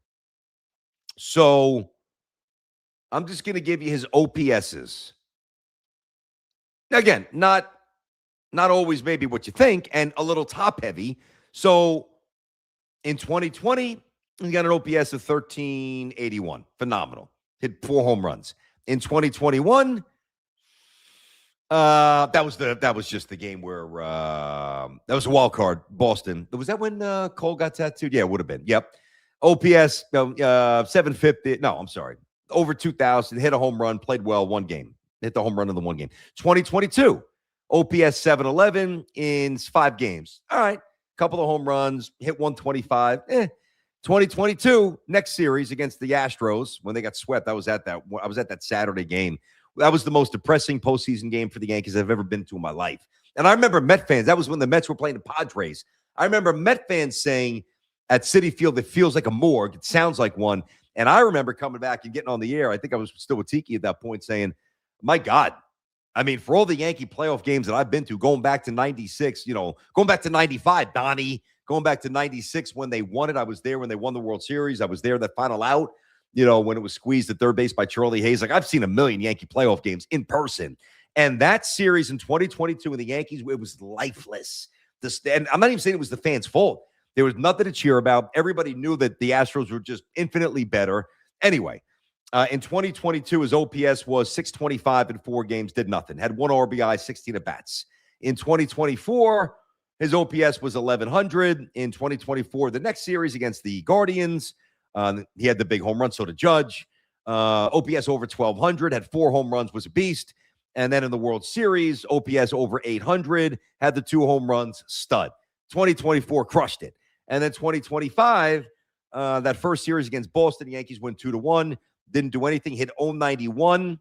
And then in the 4 games against Toronto, he had a 267 average with an OPS under 700. So top heavy, excellent early, then quiet, then great in 2024, and then quiet last year. So, I mean, you could only hang on that for so long. I mean, how many years are we going to sit here and say Stanton's a horse in the postseason? Well, he has been, but not as much as some people make it out to be. But I don't blame him, because that's baseball. So if I'm going to accept the randomness for him, then why wouldn't I do the same for Aaron Judge? I know different expectations for players who are positioned as all-time greats, or, if you're the Yankee captain and you want to be, in that rarefied, revered stratosphere, like Jeter, like Gehrig, like Ruth, like DiMaggio, like Berra, like Mantle, like Whitey Ford as a pitcher, like Mo, like Jeets, like those guys. you got to win a World Series. And or Mattingly is the one exception who just didn't have any pitching, was the best player in baseball. We know the story, got hurt. He got to play in the playoffs once, hit 417, hit a big home run, hit Randy Johnson, just was phenomenal, but not his fault. And Donnie's different because there's so much emotion. I mean, Donnie's one of the most unique New York athletes of all time. If you look at, there's a little bit of a swerve here, but I'm sure you'll be okay with this. If you look at, let me start jotting this down, and we'll get back to the phones here. Some of the truly revered, I'll do my lifetime. So caveat, I had to see him play, not just be on earth, not just be born and alive and like sitting in front of a TV, crawling, whatever, biting on a pacifier while my dad's watching the game. I mean, actually watching. That's the caveat. So forget about Clyde and forget about even Reggie in the 70s and those guys, right? That's my caveat. All-time revered New York athletes. No order. Messier. I'm just jotting them down. Jeter. Mo. Lawrence Taylor. Eli. Now, Eli's not anywhere near those guys, but the championships. Eli for sure. I mean, you can throw a couple of Islanders on there, obviously, when they won the Stanley Cups back to back in the early 80s. But, whether it's Mike Potvin, Dennis Potvin, Mike Bossy, one of those guys, Billy Smith, the coach, Al Arbor. All right, you got to, I'm just trying to paint the whole picture here. Didn't see Namath. There's no other Jets. I mean, Revis was great, but he left. He won the Super Bowl elsewhere, played for the Pats. Klecko's revered for sure. I think he's the closest thing, that reverential all-time Jet. I said Lawrence Taylor, Eli, thinking of other Giants. Tiki was great, but didn't win. I think he's the best running back in the history of the Giants, but he's not on this list. All due respect to my guy Teak. And he would say the same thing. Other Rangers. Okay, now we get to the unique category. And that would be Ewing, Lundqvist, and Mattingly. Did I miss out on any other Mets? Didn't see Seaver. Doc and Darryl. But there's so much sadness with them because they could have won more. They should have won more, all that stuff. They wound up leaving, winning for other teams. The Yankees. Can't make it up, right? Darryl and Doc. Doc throws a no-hitter for the Yankees. Darryl's hitting bombs against the Orioles into the opposite way into the bullpen. Unbelievable, man. But I think the three guys who really transcend, like being elevated and illuminated on a level and revered, because you got to have the championship to hit that, especially if you make a guarantee like Messier, my goodness. Ewing, Lundqvist, and Mattingly. Ewing of the three would be the most complicated, because he felt the heat more than Mattingly and Lundqvist. And I would say rightfully so. Basketball, one player impacts the game more, blah, blah, blah. Had a lot of guarantees, fell short, missed a layup, finger roll at the buzzer against the Pacers. Got absolutely, Sal would always get mad, but I was 100% right. Got destroyed by Olajuwon in the 94. He's like, why are you hating on Pat? I'm like, I'm not hating on Pat. That's what happened. Olajuwon abused him. I mean, absolutely. Patrick shot 37% against Olajuwon in the 94 finals. I mean, Olajuwon, he toyed with him. Anyway, Pat caught some slack. I think with Lundqvist, I mean, if he didn't stand on his head, Rangers had no chance winning some of those playoff games, and it just was a dearth of offense. And I think intelligent, and every Ranger fan's intelligent. They're passionate, but they also know the game. I think Ranger fans understand that he elevated them to a level that they shouldn't even be at. So he gets a pass. And Mattingly gets a pass because of how great he was and how human he became based on something that wasn't his own doing. It wasn't drugs. It wasn't booze. It wasn't another arrest. He didn't say, get me out of here. His back betrayed him, and he had no pitching when he had Ricky and he had Dave Winfield and Willie at a team that could have won something, So those are the three guys. Mattingly, Ewing, and the King, Lundqvist here. Let me read this. What do we got? I remember Jeter's 95 opening day. That was 96. Hit a home run that day. Most of all, I recall the poise of a kid who looked like he was exactly where he was born to be. I see the same confidence from Lombard. Agreed. Yeah, absolutely agreed. I appreciate that. At Two Gun Rock. Yep. Now, Derek got called up in 95, and he got his first hit in Seattle. Remember, Tino was playing first base, if you remember that visual.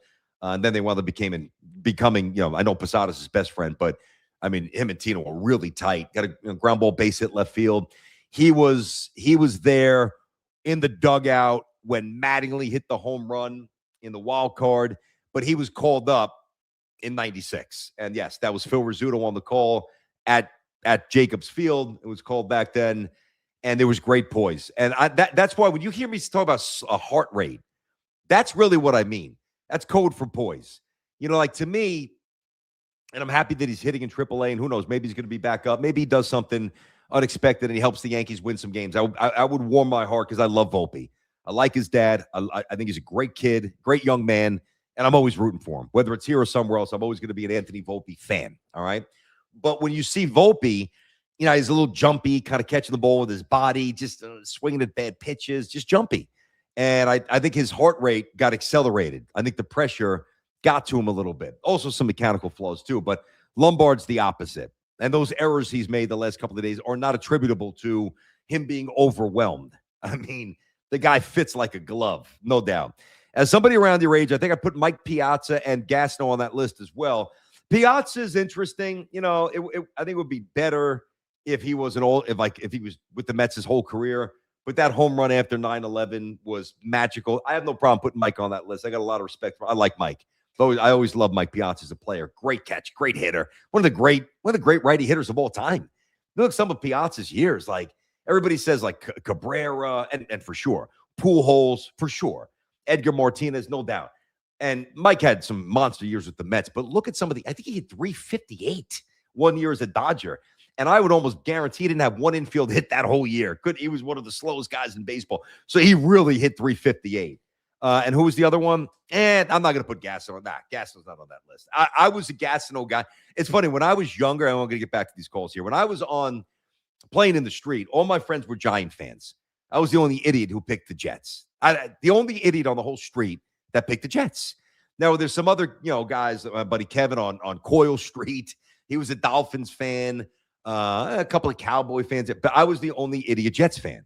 And I would wear my Richard Todd jersey, Kenny O'Brien jersey in the street, playing quarterback, and I had a Gastineau jersey.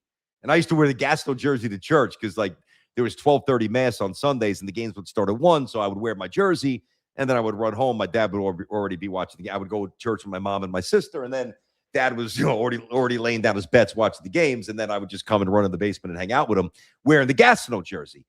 But it's funny, as I was younger, Gastineau was my guy.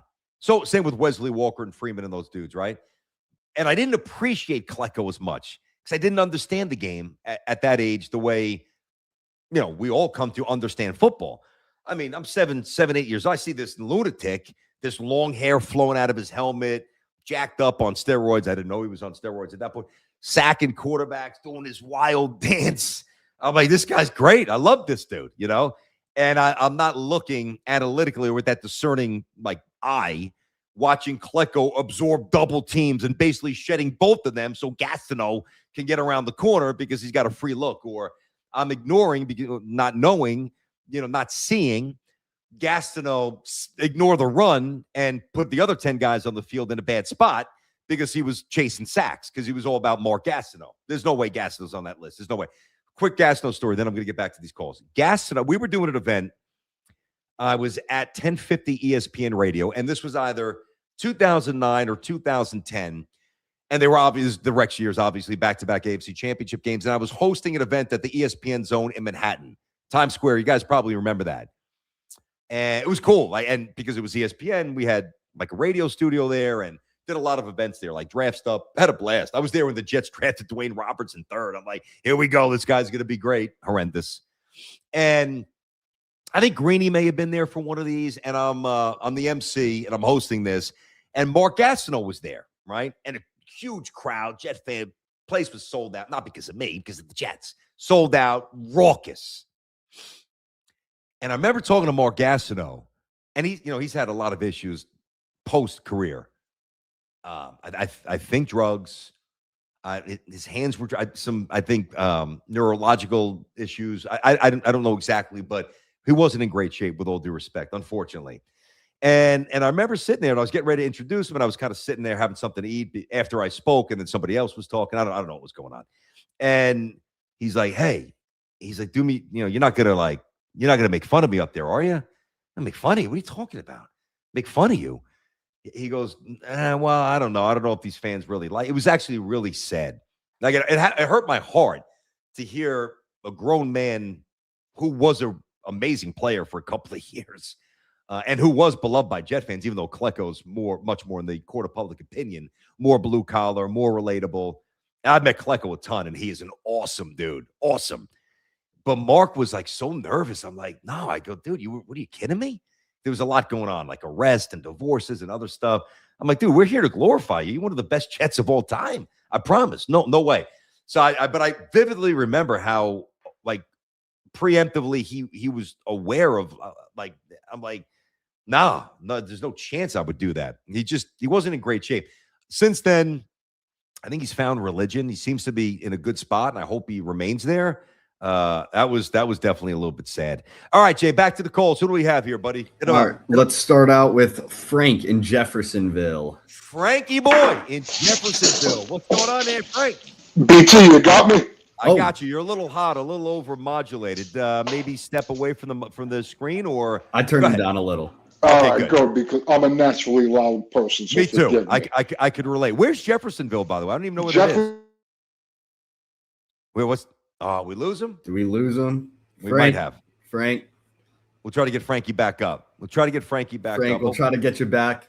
Let's pivot to our boy ST from London. Yo, ST. I know he's got some thoughts on those Jets. ST, where you been, buddy? Man, I've been MIA. So everything okay? Do you want the bullshit answer? Or do you want the truth? I want the truth. I just had to give a service for my father. He passed on the 7th. So I was actually in the States. I was in New York about a day and a half ago. I am so sorry to hear that, man. How old was your dad? He was 69. That's young. Yeah, no, man. It's all right. Like, we're born to die. I mean, I feel at peace, if I'm honest with you, because he's going from this life of regret, suffering, whatever. So was he sick? Was he sick for a while? He wasn't really sick. I think it was kind of like I guess he was kind of depressed. Drank himself into oblivion for the past 10 years. I'm sorry to hear that, man. God bless your family. And I know it sounds contrite and like, what do you really say? But I'm really sorry to hear that, dude. I'm sorry to hear that. It's all good, man. It's all good. It's like, there's silver linings in these clouds. Like, yeah, a lot of people came out. A lot of people I haven't seen for over like 3 decades. So wow. Okay. Just to give a testament and show respects for the man. So I really there you go. appreciate that. It's great. But okay. How's everything been on your side? Everything's good, man. Busy, getting ready for football. Just got back. Had a really fun baseball weekend with my son down in Maryland at this thing called Ripken. The Ripken experience. It was awesome. Just a little boys' weekend, a little fishing on the Susquehanna River. Yankees Orioles game I took him to on Thursday. It's good, man. Playing a little bit of golf, getting ready for the grind. I can't wait for football. Yeah, that makes 2 of us, man. Yeah. in fact, I know you've been baseball heavy, but I did want to kind of shift gears if that's all right with you. Yeah, go for it, man. I got two things I want to ask you. First off, I read a Rastafarian proverb today. It said, learn from your mistake and try your best not to repeat it. So having said that, I'm just looking from afar with our Jets. Like, what is a good roster look like? What are we doing with Zappy and Cook? Because it seems every single year, we're like, well, we need a backup quarterback. Someone's going to get banged up. Like, we need a veteran quarterback. Why don't you sign a veteran? Like, and people are about to make cuts, right? So yeah, who's going to be out there that we can get? I guess is the subsection of that question. But to bring it back and align you straight, what do we do with this Zappy and Cook, man? You tell them to pack your bags and get out of the building. You stink. That's what you do. That's what I would do. They're terrible. I don't want to see anyone play football. Either one of them play football. Cook is, Bailey Zappi's not good, and Cook is worse. He is just, listen, there's a difference between being raw and, intriguing to an extent, and then there's non-viable. And Brady Cook is a non-viable quarterback. I mean, Bailey Zappi's a little bit more viable, but I don't want anybody, and the Jets won't do this unless somebody gets cut or they trade for McCarthy, which I don't even really want them to do either. There is no way. I don't think anybody's going to get in the way of Cade Klubnik starting the year as quarterback number 2 and eventually getting some real reps once the season starts. He's going to play. You think he's good enough to play? I think he's interesting enough to get a long look to get a possible answer before next draft in 2027. I like him. He's a good athlete. He's a leader. He's played 40 games in college, which generally when you have players who haven't played a lot, there's a lot of commonality there. They're raw. They don't know how to go through progressions, etc. He's dealt with adversity. Had a great junior year, threw for 36 touchdowns and 6 picks. His senior year, the team wasn't good. He was hurt. His numbers were impacted. Like, he is a resilient man. He's not a young kid. Like, he's seen a lot at this point. I like him. And I know he throws a good ball. And like, people who are at camp all the time, like Rich Samini, my partner on Jets Collective, they're not saying he's going to be like Tom Brady, like some draft wonder, but everybody says there's no doubt he's an NFL quarterback. Now, at what level? No, that's what we'll find out at some point, but viable, no question. And the Jets know that. So I'm interested. Yeah. I second that because, you look at what did he throw? Like 7 out of 14 last game, something like that. First game was 5 for 7. And then his first game, 5 for 7, when he started for Geno, played well. And then the other night, Geno was 7 for 7. And Cade was, I thought it was better than 7. I thought he was better than 7 for 14. I'm going to double check that, but I thought it was a little bit better than that.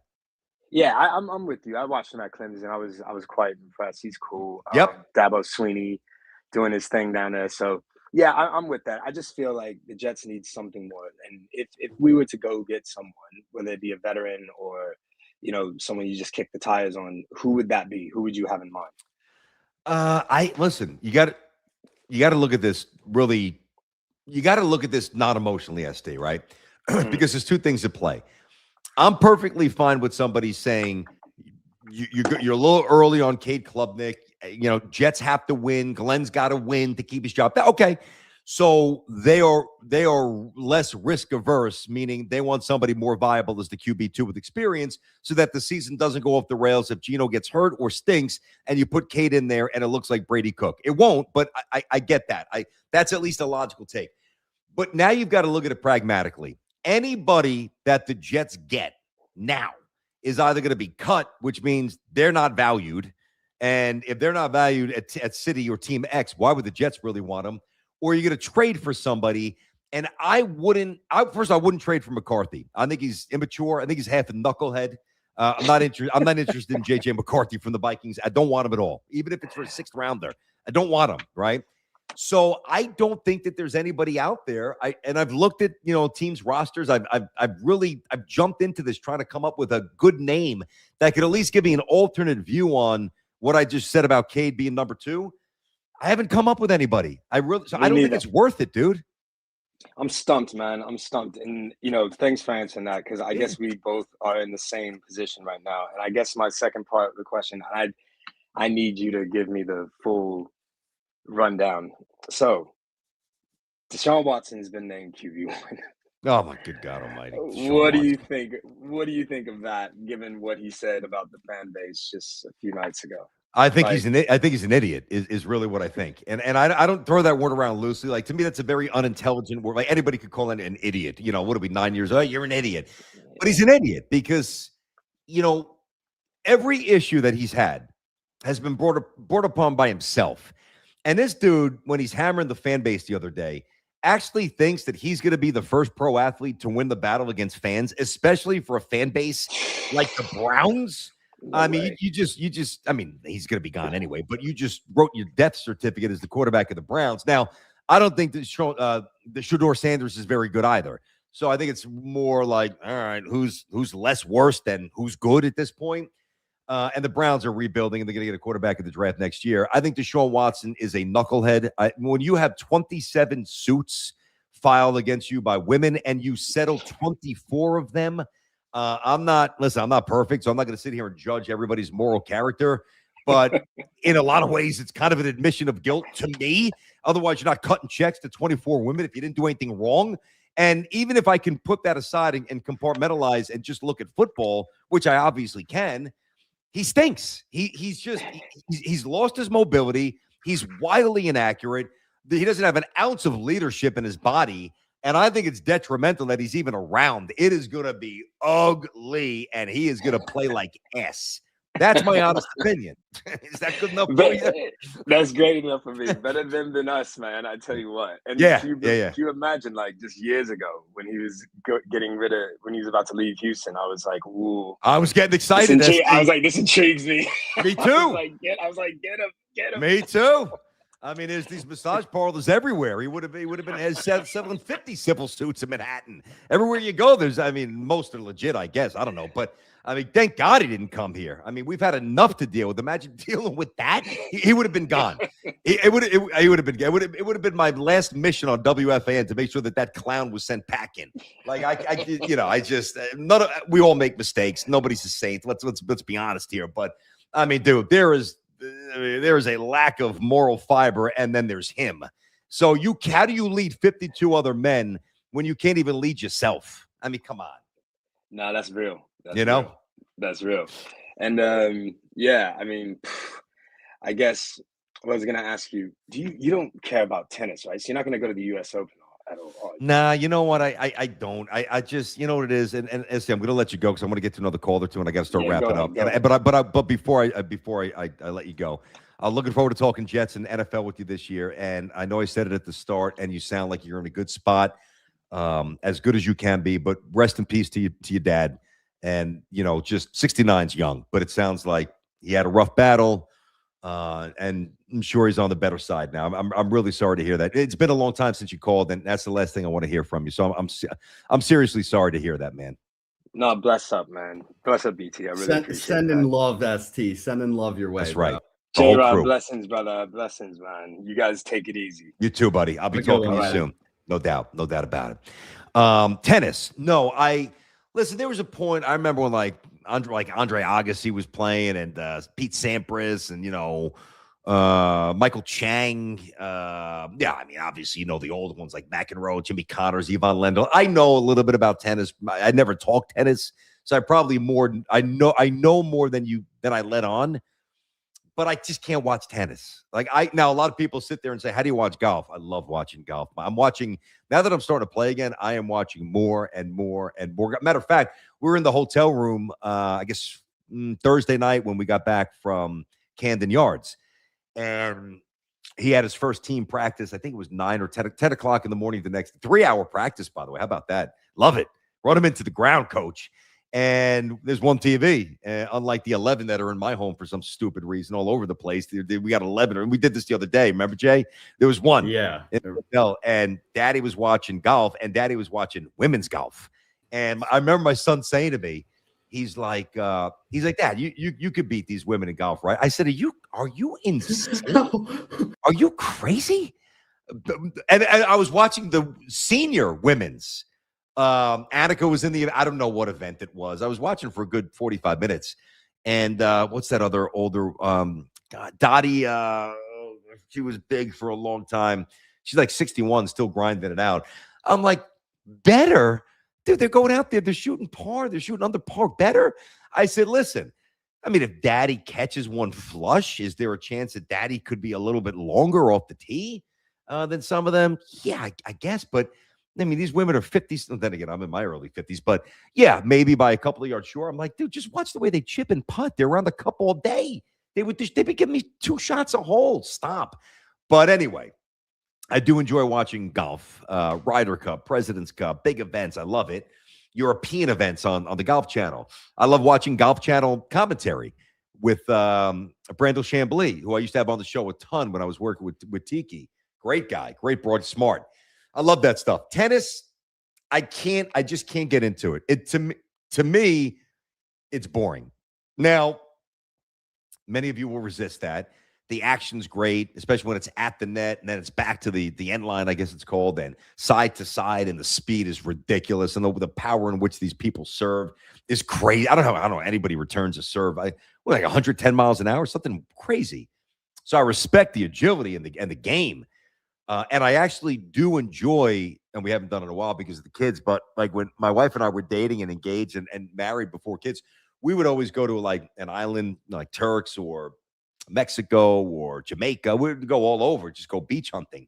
And we'd always get on a tennis court, a little pina colada on the side, and volley. Like, I love it. I love volleying. I really do. I loved racquetball for a long time, but I just cannot watch tennis, and I don't care who wins. I don't. If there's like a blossoming American story, all right. I mean, I still won't watch it. I can't even front. I won't. Just won't watch it. I won't. BTS saw Agassi win the U.S. Open in Flushing in '94. Not a tennis guy. Yeah, but glad I made it one time for that. No doubt. It's a party. It is a scene. I mean, the whole center is just right next to Citi Field. St. John's is trying to play a game there. There was a rumor they were going to play Duke there last year. I don't know if they're going to try to make it happen this year, but they were at the Arthur Ashe venue. They were trying to play a basketball game there. All right, let me read a couple of chats here. This is about Jazz. Combine Jazz's natural gifts and abilities with Volpe's mindset, attitude, and work ethic, and you'd have Bobby Wood Jr. Well, you might not have Bobby Wood Jr., but you would have one hell of a buttoned up, statistically sound player. He would be a star. Yeah, that's fair. I see what you're doing there, no doubt. What else we got here? This is on Deshaun. Deshaun Watson's contract contains a Avery back-to-back here, a built-in poison pill. If he's on the roster next March 13th, then obviously cutting him still leaves a cap hit for 27, 35 mil, and 28. Yeah, I mean it is the worst trade, and it is the worst contract in all the sports. Rondon from the Nats, remember him? And then he signed that big deal. He's up there. Like, he's been stealing money for years, but no. BT was only one drive, but how do you feel about Geno and the Jets offense from Friday? They look competent. Yeah, a little worried about that secondary offensive line. Like, the Jets are a little thin up front on the O-line. Backups, not starters. Starters good. I mean, I think Geno's going to come out humming. I think Geno's going to take some shots downfield. I think the Jets are going to get in the end zone. Hopefully, Breece Hall is right by week one. Even if he's not, you can get away with Braylon Allen, who I think is a terrific number two, and I think he'd be a viable number one for a little bit. You know, you got Garrett, you got Mason Taylor, who I love. Kenyon Sadiq is the guy that I think imagine if he was having a massive camp. He's not even playing. I know he's working his way back, but that stupid hernia surgery's been lingering, right? So when he gets up to full speed, he's going to be behind. He just hasn't taken many meaningful reps. I think he's going to be a matchup nightmare. He runs a 4.3 740. Now, I've talked about this a lot with Rich and Jake on the Jets Collective. By the way, episode number 23 tomorrow at 3:30 Eastern on YouTube Live, the three of us, Jets Collective. I brought this up where there will be times where the Jets will be rolling out 5 players on offense with sub 4.40s. Sub 4.40s. I mean, that is a fast team. And with a quarterback who's going to be able to get the ball to the open man, exploit a mismatch, kind of, and do things that, certainly many Jet quarterbacks of my lifetime just couldn't do, kind of look one way and do it on purpose, knowing he's going back the other way, but getting that safety to rotate to somebody. I think the Jets are going to have a lot of gash plays this year. That's the best way to – I know I said a lot, but let me just succinctly summarize it this way. I think the Jets are going to have a lot of gash plays, 20, 30, 40, which they just didn't do it all last year. Gash plays, 50-yard touchdown passes, screen passes that go for 35, 40 yards. I really do. And not just because of Frank Reich. I think that will help. But, I think if you're objectively, and I don't mean about wins and losses, I'm still worried about the defense, and they don't have a lot of depth on the O-line, and, Geno's going to throw picks. I know. We don't know if Glenn could coach. I mean, right now you say that he's not a good coach, and that's fair. But objectively measuring the Jets' offensive line, it's a strength. The wide receiver room, and I didn't even mention A.D. Mitchell, who absolutely flies and has had a great camp. Really interesting number 2 next to Garrett. A very good tight end room, a great number 1 receiver, a very good running back room. And what I think for the first time is going to be some interesting modern schematics. Like, I think the Jets are going to do some things where, like, this is what the NFL looks like when you actually have a coach who knows how to draw something up and a quarterback who knows how to get the ball to somebody who's kind of open. I mean, so I'm excited about that. I do think the defense is going to hold them back. I know they had a couple of picks over the weekend. Finally, I'm not a big fan of Cisco. I know he had one of the interceptions. It's good to have Fitzpatrick there. They'll use him roaming all over. I think he can still play a little bit. It's good to have DeMario Davis here, great veteran leader. He can still play a little bit. Bailey's had a great camp. He should be an issue for other teams getting to the quarterback. Sweat in the middle and some other big bodies. They should be better against the run. It's going to be interesting. And seeing the way, Saleh continues to talk a big game. His first team defense goes out and gets obliterated the other night. I can't wait till the Jets destroy the Titans. It's a big game. If you win that game, now you come back. All right, Jets are 1-0. MetLife, Green Bay. I know it starts the gauntlet back to back to back NFC North opponents. You can throw the Raiders in there. You couldn't have Miami up there early. That's tricky. And 2 of those 3 games are on the road. So game 1 is it must win, whatever terminology, paramount, vital, important, varying degrees of urgency. It's a big game. And if the Jets could win week 1, and I think that they will, right now they're 2.5-point dogs. I'm taking the Jets. I'll take a couple of points there happily, and I'm taking the Jets on the money line, get a little extra value as well. By the way, we're doing picks during the year. So once the season starts Friday, we are banging out picks. And if you are familiar with my picking history, you know that usually means good things. If you're not, you're going to find out quick. I'm not just out here, -3, take the over. Like, kind of know what I'm doing with that stuff. Now, it's still, you still lose. There's no guarantees here, but there was, let me see, what was the run? I know I had it with Tiki. It was like, I could find the numbers too. It's like 11 straight years over 500. And Tiki wouldn't do it because Tiki was doing some NFL games and some college games. So I would do it, and I would do 10 games. Now, I don't know if I'll be doing 10 every Friday. Maybe I will. I would do 5 pro, 5 college, right? Over, under, side, whatever, money lines, whatever it might be. And for 11 straight years, over 50%. Now, if you're 52, 53%, which I was a couple of years, you mix in the VIG. It's not like you're running to the bank. I get it. But, I'm not just, everybody makes picks. And half the people that you trust making picks, they don't do an ounce of research and they don't know how to gamble. Trust me. So, there's a way to do this.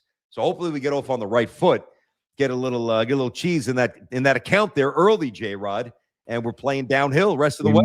We must. Okay. You must get this dough going. I need some good picks too. Come on now. Yeah, well, I'll give them to you, man. I'll give them to you like the rest of them. You can't get no special treatment, man. What is this? Just money for being cool? That's it. He's sending a blank check right there. You don't have to do that. Rookadocious 1 or Ruck? We go. I think we're going to go long you. We're going to go long you there. Rookadocious. I think so. Yeah, we got to go long. We got to go long. Yeah, we got to go long there. All right. What else do we have here? That's an interesting one. I did leave out David Wright. He's just beloved. Yeah, that's a good one. That goes back to what I was saying before. I love David Wright. David Wright's aside from Doc and Darryl, and I like Doc a little bit more than Darryl back then. I was pitching, hitting as well, but there's just something mesmerizing about watching Dwight Gooden start. Even as a Yankee fan, I'm like, this guy's unlike anything I've ever seen, And when you're young and you see something that just looks so different, think about the 80s when he's coming up. Some of those uniforms, they were all tight. Remember the pants with the 2 buttons on them? And, have the third baseman, the first baseman, the catcher. They got the guts, Nobody really looked good in a uniform outside of maybe like Ricky and a few others, right? Dwight Gooden, and so did Darryl. They both. But young Doc looked amazing in a uniform. And then he had this explosive, just almost symphonic, like a symphony, like an orchestra, everybody doing their job, everything harmonized and centralized, the leg kick and the whip. And oh my God, he was just absolutely phenomenal. So anyway, Doc is my favorite Met. growing up. And David Wright is right there. He's in the Mattingly category. I know some Met fans say he's as good as Mattingly. All right. Like, he never had quite the down years that Donnie had, but Donnie's apex, Donnie was a better player than David Wright. David Wright was never David Wright was never the best player in baseball. Don Mattingly was. But I always defend David Wright. David Wright, to me, was going to be a Hall of Famer. And, David Wright, if he doesn't get hurt, is more revered than the only Met that would have been more revered, I think, than David Wright would have been Tom Seaver. He would have flown past Doc and Darryl. I believe that doesn't mean that I'm right or wrong, but like if David Wright wound up having let me look at his numbers real quick. 14, 15-year career without any sort of baseball interruption. I just want to take a guess on what numbers he would have finished up with. He may have sniffed 3,000 knocks. And the thing about David Wright, I think he would have flown by Mike Piazza, especially because he was drafted by the Mets, developed by the Mets if he would have stayed here his entire career. So David Wright played 14 years. All right. Now, the first year when he got called up in 2004, he only played 69 games. And then and then it was basically the last year was completely symbolic. But 2015 played 38 games. 2016 played 37 games. That's 75 games over 2 years, coupled with his first year. And then in 2018 with the 2 games, that doesn't even equate to a full season. So really, even though it says 14 years, he really played 11, 12, 1, 2, 3, 4, 5, 6, 7, 8, 9, 10. Wow. Only really played 10 full seasons. Jeez. And some of those 112 games, 102, and he still had 1,777 hits. Now, let's give David Wright, what was his average year? 180 hits. All right, so let's go 9, 18, 27, 36, 45, 54, 63, 72. Let's give him 720 more hits, and that's very conservative. And now all of a sudden, 1777 is 720. Now you're looking at 2497 with a real chance to get to 2750, knocking on. And who knows, if he's healthy, then he maybe hangs around and maybe he gets to 3,000. I mean, the guy was an absolute monster. He could run, he could field, he could throw. He was a great leader. I love David Wright. So, yeah, unintentional omission. I would still say he's like a tick. Yeah, now we could do that. I don't want to do this all day. Fair. What about Jay Kidd for the Net fans? Yeah, I mean, Jason Kidd's, top 2, top 3 passer of all time. I mean, Jason Kidd was phenomenal. And how he elevated, too, is unbelievable. This I don't agree. Grisham's Roberto Kelly 2-0. No. I don't see that. I think they're very different players. I mean, Roberto Kelly was an elite athlete who ran circles around Grisham athletically. I'm not feeling that. I mean, I respect your opinion, Joel. I don't Joe Lombard. Lombard, that was Lombard. Lombardi. I don't see that at all. Like if you would say, hey, give me the 10 Yankees that, Grisham reminds you of in your lifetime. Number one, I can't come up with 10 because I don't even know I can come up with 3. But if I did come up with 10, loose list, Roberto Kelly would not be on the list for me. Doesn't mean that I'm right. All right. I think that's it. Jay Kidd. Yeah, start going in circles. No need to. All right, Jay. All right there, Jay Rizzle. Jay Roz. Good show. Jay Roz. Yes, sir. Hey, good to be back, man. Good to be back. Yeah, great to be back. Yep. And then let's get after it. What, Yankees Astros first game tomorrow? Yeah. Also off day today. Yep. Do I be that guy? Tomorrow's my B day. Do I be that guy? Tomorrow's your birthday? Yeah. Do I be that guy though? Like it's too late. You already I already were that guy. I already was. You got on my birthday from you crickets. You got nothing. I got nothing. I got got something the next day on the show. Yeah, when I saw Jen's Facebook. That she should have actually told you. That's on her. Straight up. She got to take the L on that. Like my birthday, when me and Sal were working together, she sent subs like Italian heroes, like for me, Hoff and Sal, like did a big thing. And she got busy. But then that's on her. I don't know how you would know. I'm not going to get, hey, it's my birthday, everybody. No, I know. Everybody wish me happy birthday. I mean, that's I don't want to do that. I feel like I'm still 24 is kind of where it's over. I think 24 don't even stop. That end of the day, it's over. No, I mean, in terms of where you're really celebrating your birthday. Stop. Like, really? It's never over. Why would you say that? It's never over, man. I don't know. Come on. I mean, I used to listen, when I was 23, 24, I remember when I was like 13, 14. I'm like, oh my God, that person's 30. God, they're so old. I get that, but I don't mean every old. birthday should be celebrated, dude. You kid's your birthday. True that. True that. Yeah. Well, hopefully we celebrate this Saturday then at 1:05 p.m. in Yankee Stadium. You might celebrate with a nice beer. You're going to celebrate with a doubleheaded loss. Is how you're going to really celebrate. Yeah. Yanks are going to take you boys out to the shed. Yanks are starting to play.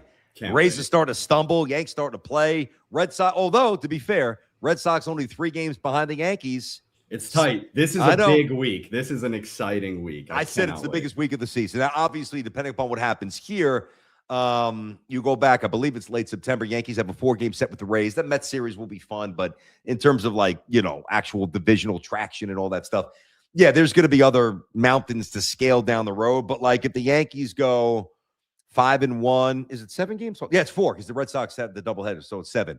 If the Yankees go 6-1 or 5-2, man, now you're really starting to think, all right, the Yankees probably going to win this division. If there's 2-5 or lackluster 3-4, and there's no updated positive news on Judge, and maybe you get bad news on a Weathers or a Fried.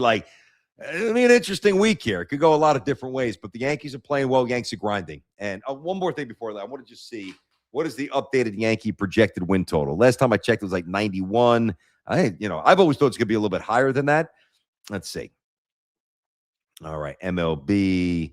I get this from, there's a lot of databases that do this, but I get this from CBS Sports. Yeah, all right, Yankees are updated 92.5 wins. So right now, the Rays are projected to win 93.8, and they've got a 65% probability rate to win the division.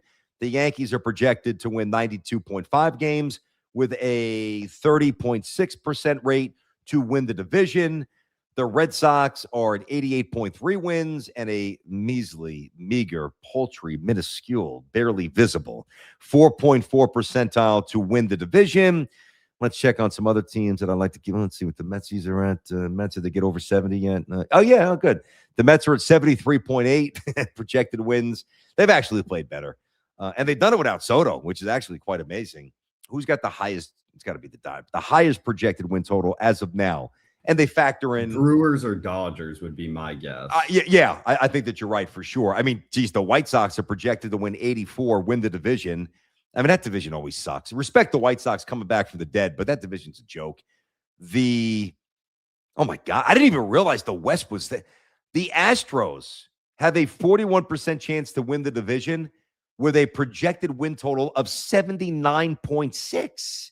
I did not realize it was that low. The Braves are projected 92.1. That's the NL East. The Brewers 99.1, and the Dodgers 98.4. So you were right. And I would have said the same too. Brewers 1, Dodgers 2, and then I would think the Rays would be 3. Rays 92.1. I'm sorry, Rays would be 3rd. Yankees would be 4th. All right, let's see how it shakes out. Things are getting fun now. Getting down to the nitty-gritty. So great to be back. I appreciate you guys hopping in. Like it, subscribe it to the channel. Obviously, spread the word. We've got some more stuff coming up. I'll probably take I'm thinking before football starts, maybe 3-4 more days off, maybe a deep beach day with the family, certainly a couple of days of golf. Because once we start, once football, after Labor Day, it's, that's it. It's a long haul. Not to mention live shows, which we've got coming, more live watch parties, I should say, Yankees, Jets stuff, the Jets Collective every Tuesday during the season, and one other day so two a week, and the youth content, which I'm going to really jump into coming up into the fall. I know you guys have a lot of questions about that. Some of you don't have kids. Some of you don't care about youth sports. That's why I devote something else entirely away from this, that I think if you're into it, I think you'll learn something. I'll learn something. Get some great guests on, and it's going to be a lot of fun. So we are digging in for the long haul. But like it, subscribe it. I appreciate you guys. Great to be back. J-Rod, a happy early birthday to Jay. Thank you. Brother man, 24 years old. Oh, God almighty. Have a great rest of your Monday, and I will catch you guys tomorrow at 10 right here. I'll see you.